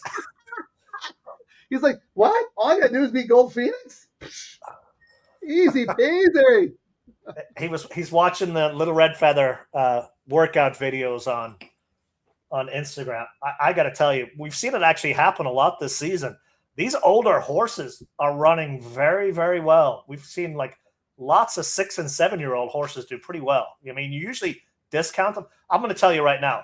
I mean, someone who's got their bingo card, if Kieran says Gold Phoenix on the show, oh, there we go. We got to mention. The horse is never training better than he did when he was 5. Kieran, they're race horses. Yeah. I mean, their peak form is when they're 5 years old. It's ridiculous. And I'm going to give Santa Anita a lot of credit because all of the vet and safety restrictions they put in many years ago, and the fact that they started writing races for horses who were only 4 or 5 or maiden races, 4 or 5. A lot. You're seeing these horses stay in training a lot longer, and they're doing great. They're race horses. Look at Balladeer, happy, healthy horse, 34 starts, it's earned more than $500,000. I mean, come on. I mean, when you look at back in the day, racehorses used to race every 2 or 3 days. I mean, you see some of the stats for some of the horses in the Hall of Fame, and they're like 150 races. We got horses now that race 5 times and they get retired for $1 billion in stud fees, you know? But you're absolutely right. I mean, to see like these older classy horses still excelling, that's a reflection on all of the safety protocols and vet oversight that Santa Anita implemented many, many years ago. But that's also the trainers buying into it too, right? Believing in it. And the owners. And owners too, right, yes. Pacing it out, you know, picking their spots, you know. Like even for us, we had a chance to go to a race in the big race in Hong Kong. And they're like, well, long campaign last year. Let's send him to, I mean, he only went to the bench for a month and then he was back in. This is the earliest Gold Phoenix has ever come out. Yeah. And it was one of those things, let's give him a race. Let's send him to the farm, go be happy, and then back he comes because they've got these races for him to race in. Hey, this expression exists for a reason for a very long time. If you're good to the horse will be good to you. But look at this, the DTL crew member right here, Paul Victory. He's alive. 3,000, 2,900, 6,700, 1,000, and 1,500. Does he have our 8? He does. Yes, he does. Yes, he does. 8 wins, we all win. Paul, awesome handicapping. He's got all our horses. He's got your 10 and my 148. But is that the pick 5? Like what pool are you alive in? Let us know, because I want to know if you played the late pick 3 100 times. Like, let us know how you played it. Tippy, thank you for joining us. We were just talking about you the other night. Terry and I were thinking about maybe taking a trip up to the rib joint and seeing if you and your wife are available to break bread. But we'll take that offline. But anyway, tried to get a double in. Pratt ran out of time. Well, sorry. That's usually a Kieran move, but Kieran's been very good on the show about that, actually. I don't think you've ever got shut out. No, we make sure to pull it up there because we early on we would be blabbing away and then someone would go, they're already at the 16th hole. I know. Well, it's because we don't show the races. Well, you have live. 2 screens now, right? You have a big screen and a little screen. I need to get a whole monitor set up. Hey, good luck, Charlie. He's alive in the all-turf and the pick 4 and the pick 5. 147. He does not have our 8, but he does have your 4, and he does have our 1. So good results for everybody. Tippy can't complain because I took down the late pick 5 at oh, nice. Good for you. Yeah. If anyone likes to play the coast to coast, reach out to Tippy because the dude is the king of the coast to coast. I know he's hit for big stacks multiple times. Okay, Paul's alive in the pick 3. So you must have played it several times, right? Because we went. Oh no, we didn't look at the pick 3 pays, did we?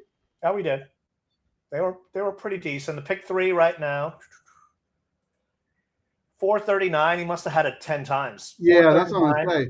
Yeah, 439. Yeah, 10 times on all those pays, Frank. All right, Lawrence Naylor, thank you for joining us. The DeSormo ping pong theory. Is that what you were saying, Kieran? I don't know what that means, the ping pong theory. Ping pong theory? I've not heard that one. Like he almost won, but now he's back? Yeah, I actually do love that angle when he almost won on a horse.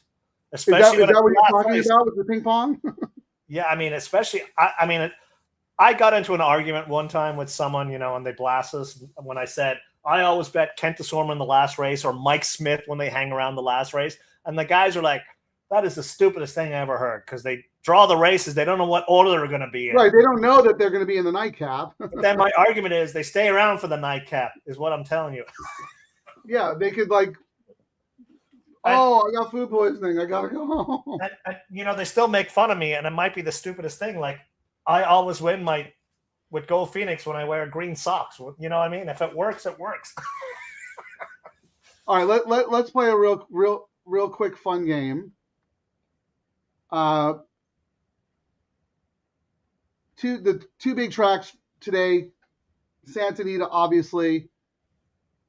and then Oaklawn Park. They both have the $3 late pick 3 and the $5 late double. Let's compare pool sizes. Because we used to do a show for Oaklawn Park, and we absolutely crushed it. So let's see how the DTL crew is doing. All right, let me get Santa Anita. All right, I'm going to give you two numbers. You pick who you think is which track. Okay. $5 late double, 85,000 or 173,000.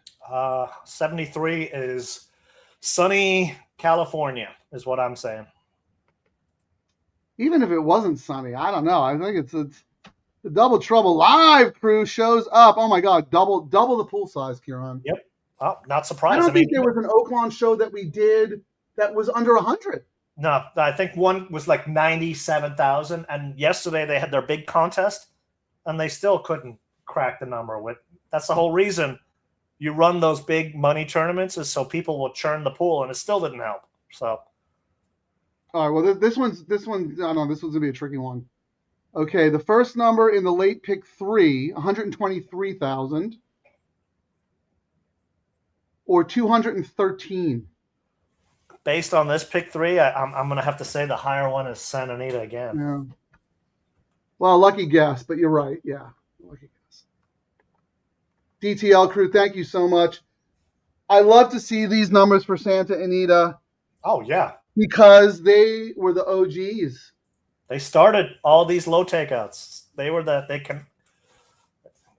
and other tracks are putting guardrails in, and then when the guardrails don't work and someone loses money on their biggest race day, they remove the guardrails for a week so they can get their money back. Who do you think they're getting their money back from, guys? Yeah, that was kind of jaw-dropping.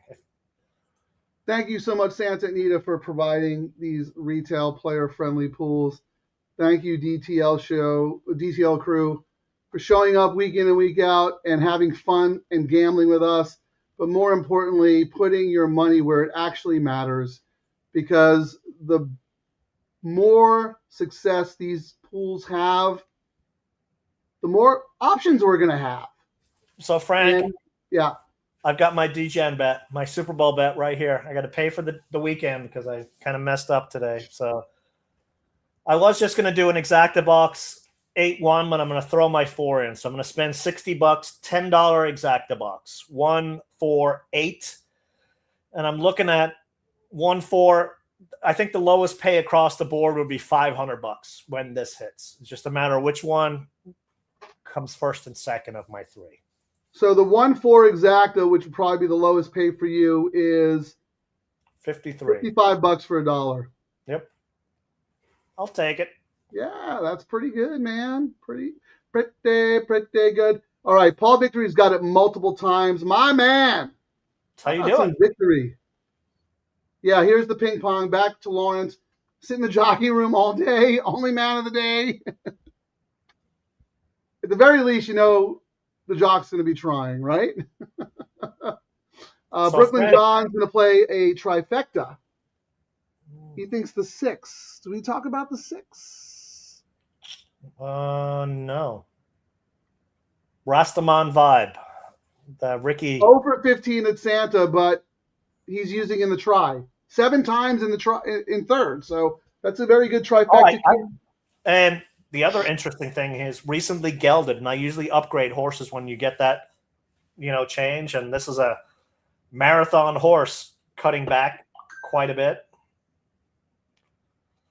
Yeah, and it wasn't one of the ones I came up with. I think the horse probably likes to run a little bit longer, but you know what? To Kieran's point, there's an equipment change. Mark Ladd is very, very good off this kind of layoff. And the horse does have those 7 third place finishes. So, all right, good luck, John, there. 146 exacta and try box. Charlie, one time. Yeah, good luck, man. Yes, we root for everybody here, except for Kieran. He only roots for himself. But that's okay. Anything funny on the tote here, win money-wise? Nope. Favorites 2-1, Genius Jimmy. Honduras 7-2. I was just logging into ExpressBet to see if I could see what the will pays were or the pool total for the all turf. I was curious over last year. We actually weren't going to do a show this year. We were like, everyone's going to be busy drinking and not gambling. But then the bosses of us said, it's crazy. So then we're like, all right, let's just look at the numbers from last year. And we're, okay. Oh, people actually do bet. We asked Shannon and Terry, and they were both like, "Are you of course crazy? You're doing a show? What are you, stupid?" We're like, "Oh, I guess we're 80,000." 80,000. 80,000. I'm surprised. That's a little. You do better, DTL Crew. Come on. Yeah. I think last year it was 90. Yeah. But the other pools blew them away. Like last year, the pick 3 was 190. Last year, the double was 157. All right, so Karen, we have 2 goals. We got to get our YouTube up to 500 subscribers, and we have to get the all turf up to over 100,000 soon. Yes, but I think your point is being proven correctly that people are seeing the like 270. Yeah, that's why they're still going. Well, I'll save my money for the late pick 3. Correct. We need like 14,000.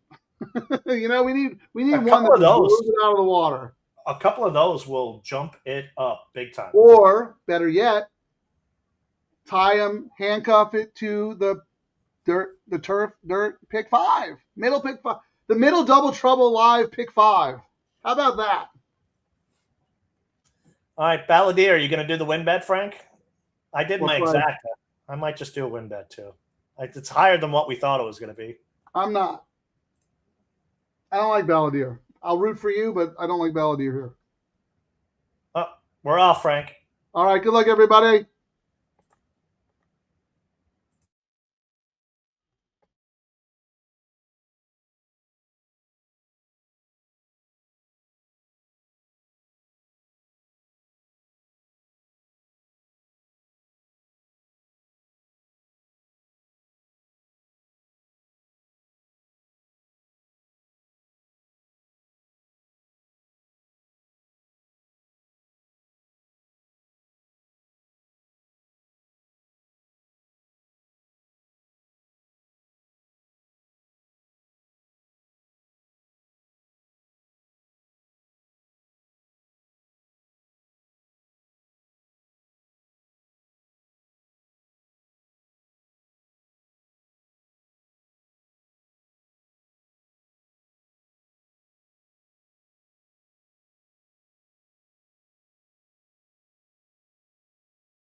Yeah. I was hiding in Honduras. I'm a desperate man. Morning line. Guns and money, man. Lawrence Yvonne. Kieran. Morning line. First and second choices. Second. Here's the thing, Kieran. I love hiding in Honduras. I bet that horse last time and did okay. Love Jonathan Thomas, one of the best trainers from the East Coast who sends horses out here. I don't know if you remember this, Kieran, but it was me, you, and our good friend Mark Hackworth, and we were playing the Del Mar Fall Contest. And we had one bet that we wanted to absolutely that's right. crush. Yes. We wanted to bet Matticat Road yes. into the Hiding in Honduras double. That was our whole day. Correct. We wake up that morning, Matticat Road scratches, and we go, okay, well, no problem. We'll pivot. We're all in on everything to Hiding in Honduras. They get to the gate. What happens? He dumps the jock, takes off. And he was like 10-1 that day. He was a great price. So what happens? He comes back. We can't make any money on him. The whole tournament's screwed because it was the last race of the day. And we were waiting for it. We got refunded. Yeah, but we also had to we had canceled all our tickets and had to rebet. We had multiple different trifectas and everything keyed around them. We had doubles going into them. We got consolation money. It was horrible. No, but the only way that was on one ticket. On the other ticket, the only way that we could actually win was to rebet. And we were forced to bet horses we didn't like. So what has he done since, Kieran? Comes back. Oh, he only wins the Mathis Brothers Mile at 9-1. Thank you. Stakes race, grade 2. And then he wins this. Yeah. We might have been off the grid and living in Hawaii if he didn't dump the jock that day. I will say I'm a little disappointed that Kent went to the freaking lead like that again versus chilling back, but I guess that's the way the horse runs, man. I don't know. The Pratt horse was a little shocking to me. 8 miles back and did nothing. My A's 7-10, finished 1-2. Can't capitalize. I didn't have Explorer. And then when we did the community double, no bueno. Maybe we should, Kieran, let's throw this out there. Before we go on the show, you know how sometimes we come on a little early and we're just catching up or whatever.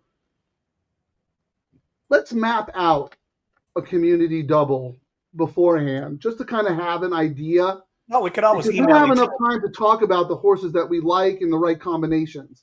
So if we have it prepared, then we can pivot live. I know what we can do. I'll set up a shared Google Docs that you can work on when it's 2 a.m. and I can work on as well, and we can add our notes to it and then go from there. We'll have something prepped. Let's start doing that. I don't mind the idea.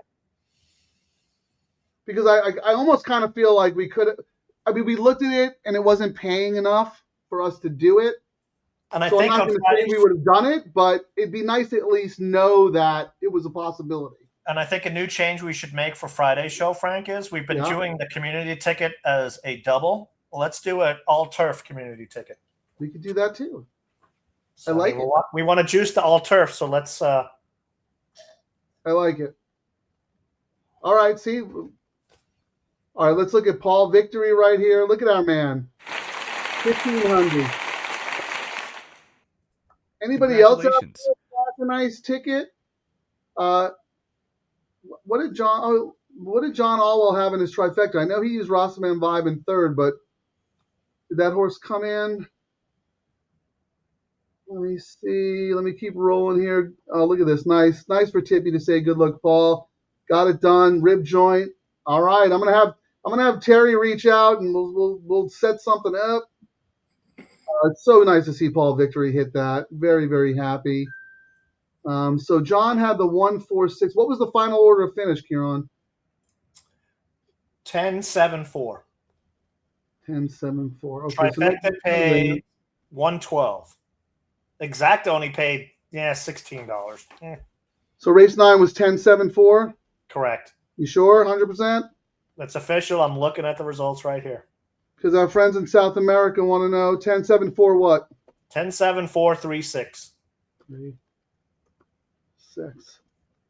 How do you say like and subscribe in Spanish? Cerveza.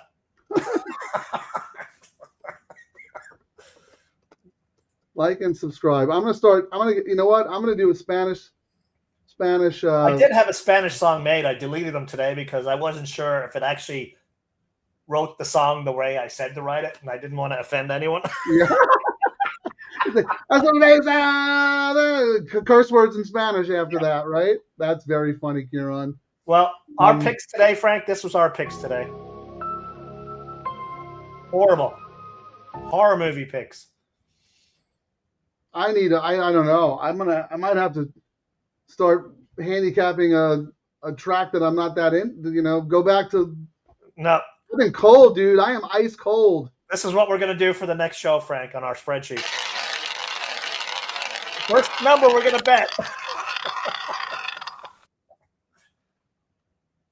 Here's Andy Big Tickets, MVP of the show here. He gave out the all-turf pick 3 at the start of the show. See you back on Friday. Maybe Kieran should go back to starting his handicapping process on the last race and working backwards. Yes, I have actually changed it to starting at the all-turf in the first race, actually. So that's a good point. So have I. Yes, I focused on the all-turf in the first race. But yes, that's a good suggestion. Go back, because that's what we were doing. Yeah, no, you're right. Down at the beach, we started with the last race, and then we went. It was the last two, so we started. Oh, Andy, MVP of the show. Congratulations for hitting. Thank you so much for you, Chris Podratz, and a couple other people. Kieran's pool analysis, putting everybody on the 2 in the stakes race in the middle leg of the late pick 3. And thank you for sharing your plays and your tickets throughout. This is what it's all about. Sharing information and betting together as a community. Thank you so much, Andy. Really appreciate that. Let's do our parlay payout so we can prove to everyone that it yet again is worthwhile betting these low takeouts. Are you ready? What do you type in so I can do it and see if Grok comes up with the same numbers, Frank? What exactly do you know what? I actually had to teach Grok how to do it. What does I did it. I did it with them because I paid for a subscription and they were completely wrong. And I was like, Grok? And they're like, oh, you're right. My mistake was not halving it and going. It was really funny. So we'll see if it comes up with the same. So all I do, I go to ChatGPT, calculate. What do you want to do first? We'll do the pick 3. Calculate a $3 win parlay with horses that paid. You have the prices? $840. $840. Yep. With $780 with. I just do $840, $780. Okay. Don't do with. Just do it. $840, $780, and how much? $920. So let me read it again. Calculate a $3 win parlay with horses that paid $840, $780, and $920. Mm-hmm.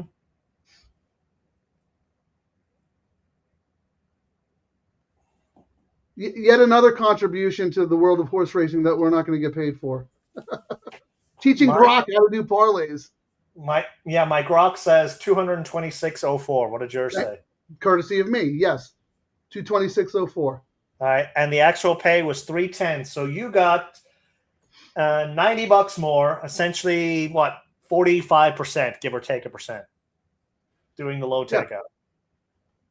You know, if you have that 50 times, 45% more on your overall. If you had conviction, I mean, we've even talked about when people look at some of these sequences and go, 4 and 5 horse fields, I'm not going to bet that track. Well, why are you not going to bet it? Well, it's going to be a favorite on favorite. Well, then hammer the double if you're so convinced, because it's going to pay more because it's $5 and it's low takeout. You're getting extra action because of it. All right, you ready for the double? If you don't want to bet it because it's a 23% takeout, I understand. You can never win. But it's a 15% takeout. You can win. Yes. All right. So on the show, when we're convicted and I do one of my $50 doubles, like even the one I won on Friday, paid $330 for the 50. It wasn't too shabby. It paid for the day, you know?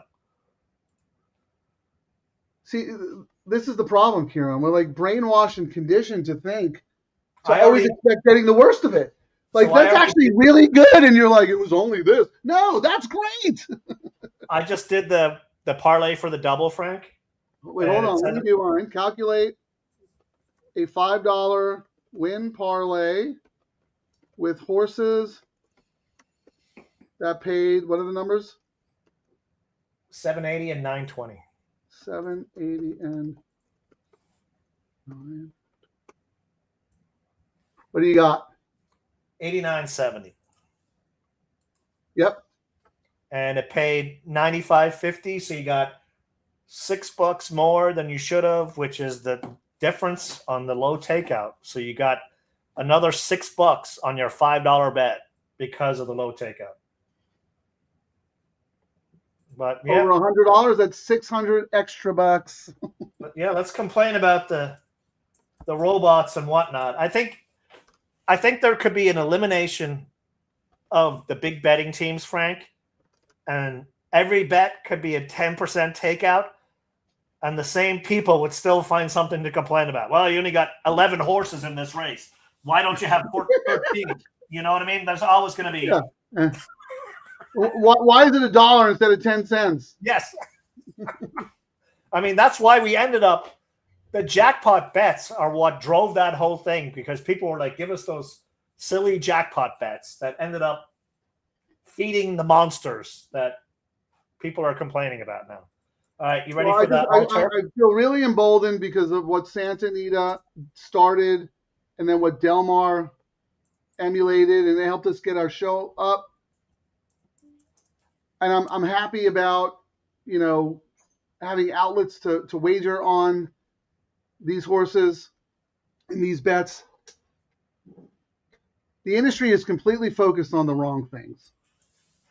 Completely focused on the wrong things. You have some of the best bets in racing that other ADWs are not even concerned about, not even interested. They'd rather take your stupid entry fee in a tournament with 20 players than supporting something like this. But that's a conversation for another day. Let's do the pick three, turf. $3 win parlay with horses. Who won the first leg was Genius, Jimmy Blue Jeans. Yeah, 820. Pretty good, actually. Yeah, but you're going to be shocked at the result. 820. Yeah. With 840. 840. Yep. With 920. Let's see. What do you got? 396. No. Grok. Grok says 396. Grok's wrong. Do it again. Oh, really? Think hard. Do I have the wrong numbers? 820, 840, and 920? Yeah. $5. Oh, wait, it's $3, right? Yeah, $3. That would explain it. I just copy and paste. Okay, because I was about to go, yikes, we've not seen that in a while. Okay. Yeah, because it ended up paying $237, right, is what you came up with, Frank? Yeah, what did it pay? $374. 60% more. Massive. And that was with, if you actually look at who won all three legs, you were looking at Jimmy Blue Jeans, which a lot of us thought was, going to be the favorite, and and it ended up going off because it was the first leg and it was the favorite. Then we went to race 7, yellow card, but all the double and pick 3 money knew that horse. It was either going to be Sumter or 3. And then the last leg, you had the morning line second choice win. So, and it still paid 60% more. We just need some chaos. We need some chaos, Frank, so that we can start advertising. Because when we remember when we hit those big pick 3s down at Del Mar, then all of a sudden people started betting that late pick 3 because they were like, "Oh, look at these pays." We've not had that run of a couple of gigantic pays yet, but I think it's coming. Yeah, but part of the reason is like the Santa Anita horse playing community is the smartest in America. This is the toughest playing field. If we look what happened when we went to Oaklawn Park. We cleaned up. We absolutely cleaned up. We were basically stealing money from them because it was so easy. We love playing Santa Anita because it's a challenge and they offer these amazing bets. Randy Franklin, thank you so much for joining us again. Legend in the game, DRF, Daily Racing Form. Just keep matriculating the ball down the field, boys. I appreciate that support. Yeah, we're not going away anytime soon. We believe in this. As long as they provide us with these wagers, we're not going to stop. Do you want to look at last year's pool sizes just to? I looked earlier. The all turf was down 10,000. Right, we saw that 90. But the pick 3 and double were up because we looked at it earlier. Like you said, the pick 3 was 220 or something like that. I can look again. No, that's all right. As long as they're up, they're good. No, double, you said it was 175. I think it was 150 last year, 50 something. So they were up. I'm pulling it up right now because because we always like to throw those numbers out. Last year was Sunday, February 9th, and we had an equivalent of 9 races that day, and they had really good handle, which is why when the bosses told us to look at the handle, we were like, all right, I guess we're doing the show. Double last year. Everyone's getting drunk, and they want to gamble. Like, give them something to gamble on. 157,000 last year, Frank, for the double. Yep. And 190 for the pick 3. Wow. And what do we get this year? Let me look. I can follow. Blah, blah, blah. Okay, what was the double again? 157. 173. All right. Pick 3. 190. 213. What was the pick 4? Pick 4, 343. No growth. Down. 276. No. Just call us. We'll help you out. Pick 5. 459. 356. But that is also the sequence of races today as well, Frank. I understand, but I really think that we're seeing a sea change, Kieran. That money that is showing up in the double and the pick 3 pool is being reallocated because people are starting to get smart and shift. I've reallocated my money from playing contests and other bets to only the low takeouts, and my handle is probably up 300 or 400%, Frank. Like we talked about earlier, Kieran. I know we are not the only ones, so it's one step back, right? Because in the short term, yeah, but you're going to grow the game. Correct. Look what we do on these bets. We get knocked out, and we bet the exactas and the tries and the wins because we're engaged. We don't bet exactas. Try. We come back and play the low takeout late double, which is why your idea is genius. You need to tie the all turf to a double. But anyway, my point is you have to take one step back to take 2 steps forward if you want to grow in the industry or any industry. What really, it'd be different if you saw the money not show up in the pick 4 and pick 5, but you're seeing growth in the double and the pick 3. That tells you that there is an opportunity to keep doing more of these bets. All right, they're about to do the Super Bowl. This was a birthday present. Calumet makes bourbon. Bull Lee. How about that? Very nice. And then a nice. So Terry's son Blake is married to the most amazing woman in the world, Allie. She did this. This is art. This is not a card. Look at that handwriting. I mean, Frank was born on Groundhog Day. This was the video I threw. Let's race this groundhog. Go, little guy, go. Faster, groundhog. You're catching up. Woohoo! You know what, Kieran? Next year at this time, Santa Anita is going to run during the Super Bowl and offer nothing but low takeout wagers, and we're going to just crush everybody. What's a Super Bowl? They should do an ad and spend some money. I mean, at least do some on some of the East Coast publications, but spend some money. I mean, DraftKings and all these guys are going to have ads up the wazoo. They should have a bet. We don't cap you. Bet as much as you want and be the smartest guy in the place. Come bet the horses. I mean, we don't see any advertising like that. People are betting on predict. There's going to be more money today before they shut that down as well. I think I read somewhere earlier they've already bet $250 million on the prediction markets on the Super Bowl. How the casinos and sports books and tribes are letting this happen. I mean, more people are betting on prediction markets now. I mean, we probably see that soon where we're doing horse betting on prediction markets till they shut it down. But it's people are getting capped. They're like, why should I bet when you won't let me bet more than $50 because I win? You only let me bet more when I'm losing. Not in horse racing. Bet as much as you want.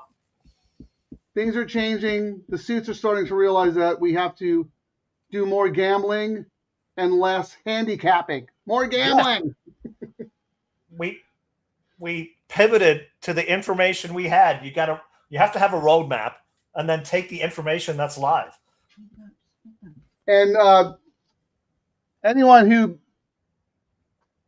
a publicly traded company who bet the farm on growing the tournament space, good luck with that. We want to bet our monies in real time in the real pool. We don't want to pay entry fees. We don't want to get double dipped on takeout. Anyway. So which song am I leaving with, Frank? The new one I came up with? Which one? Take The us Super out, Bowl yeah. one or the other one? Which one do Good you luck. want? Thanks, everybody, for joining us. Good luck in the Super Bowl. Have fun. We'll be back next week. Love you guys. I'm in Santa Anita, wallet already on life support. They hit me with that low takeout, now I'm feeling kinda sport. 15%, bro, that's basically free money. I'm about to turn $11 into a yacht by Monday. Low takeout best, cha-ching. Double trouble, I'm doing this thing, my pocket's doing the running, man. Low takeout best, what? Bookies crying in the can. Low takeout baby, 3 straight lawns. If this thing hits, I'm buying the whole damn barn. Grass to grass, no dirt in my life. I'm so all turf, I might start photosynthesize. Santa Anita, low takeout got me acting unwise. Told my wife, babe, I'm rich, now she want alimony twice. Double trouble on the mic, we causing a scene. Low takeout, let's all turf for retirement dream. If we hit this pick 3, tell the valley keep the change. We're reading lobster tonight on a $12 range. Boom! Thank you, Santa Anita, good night.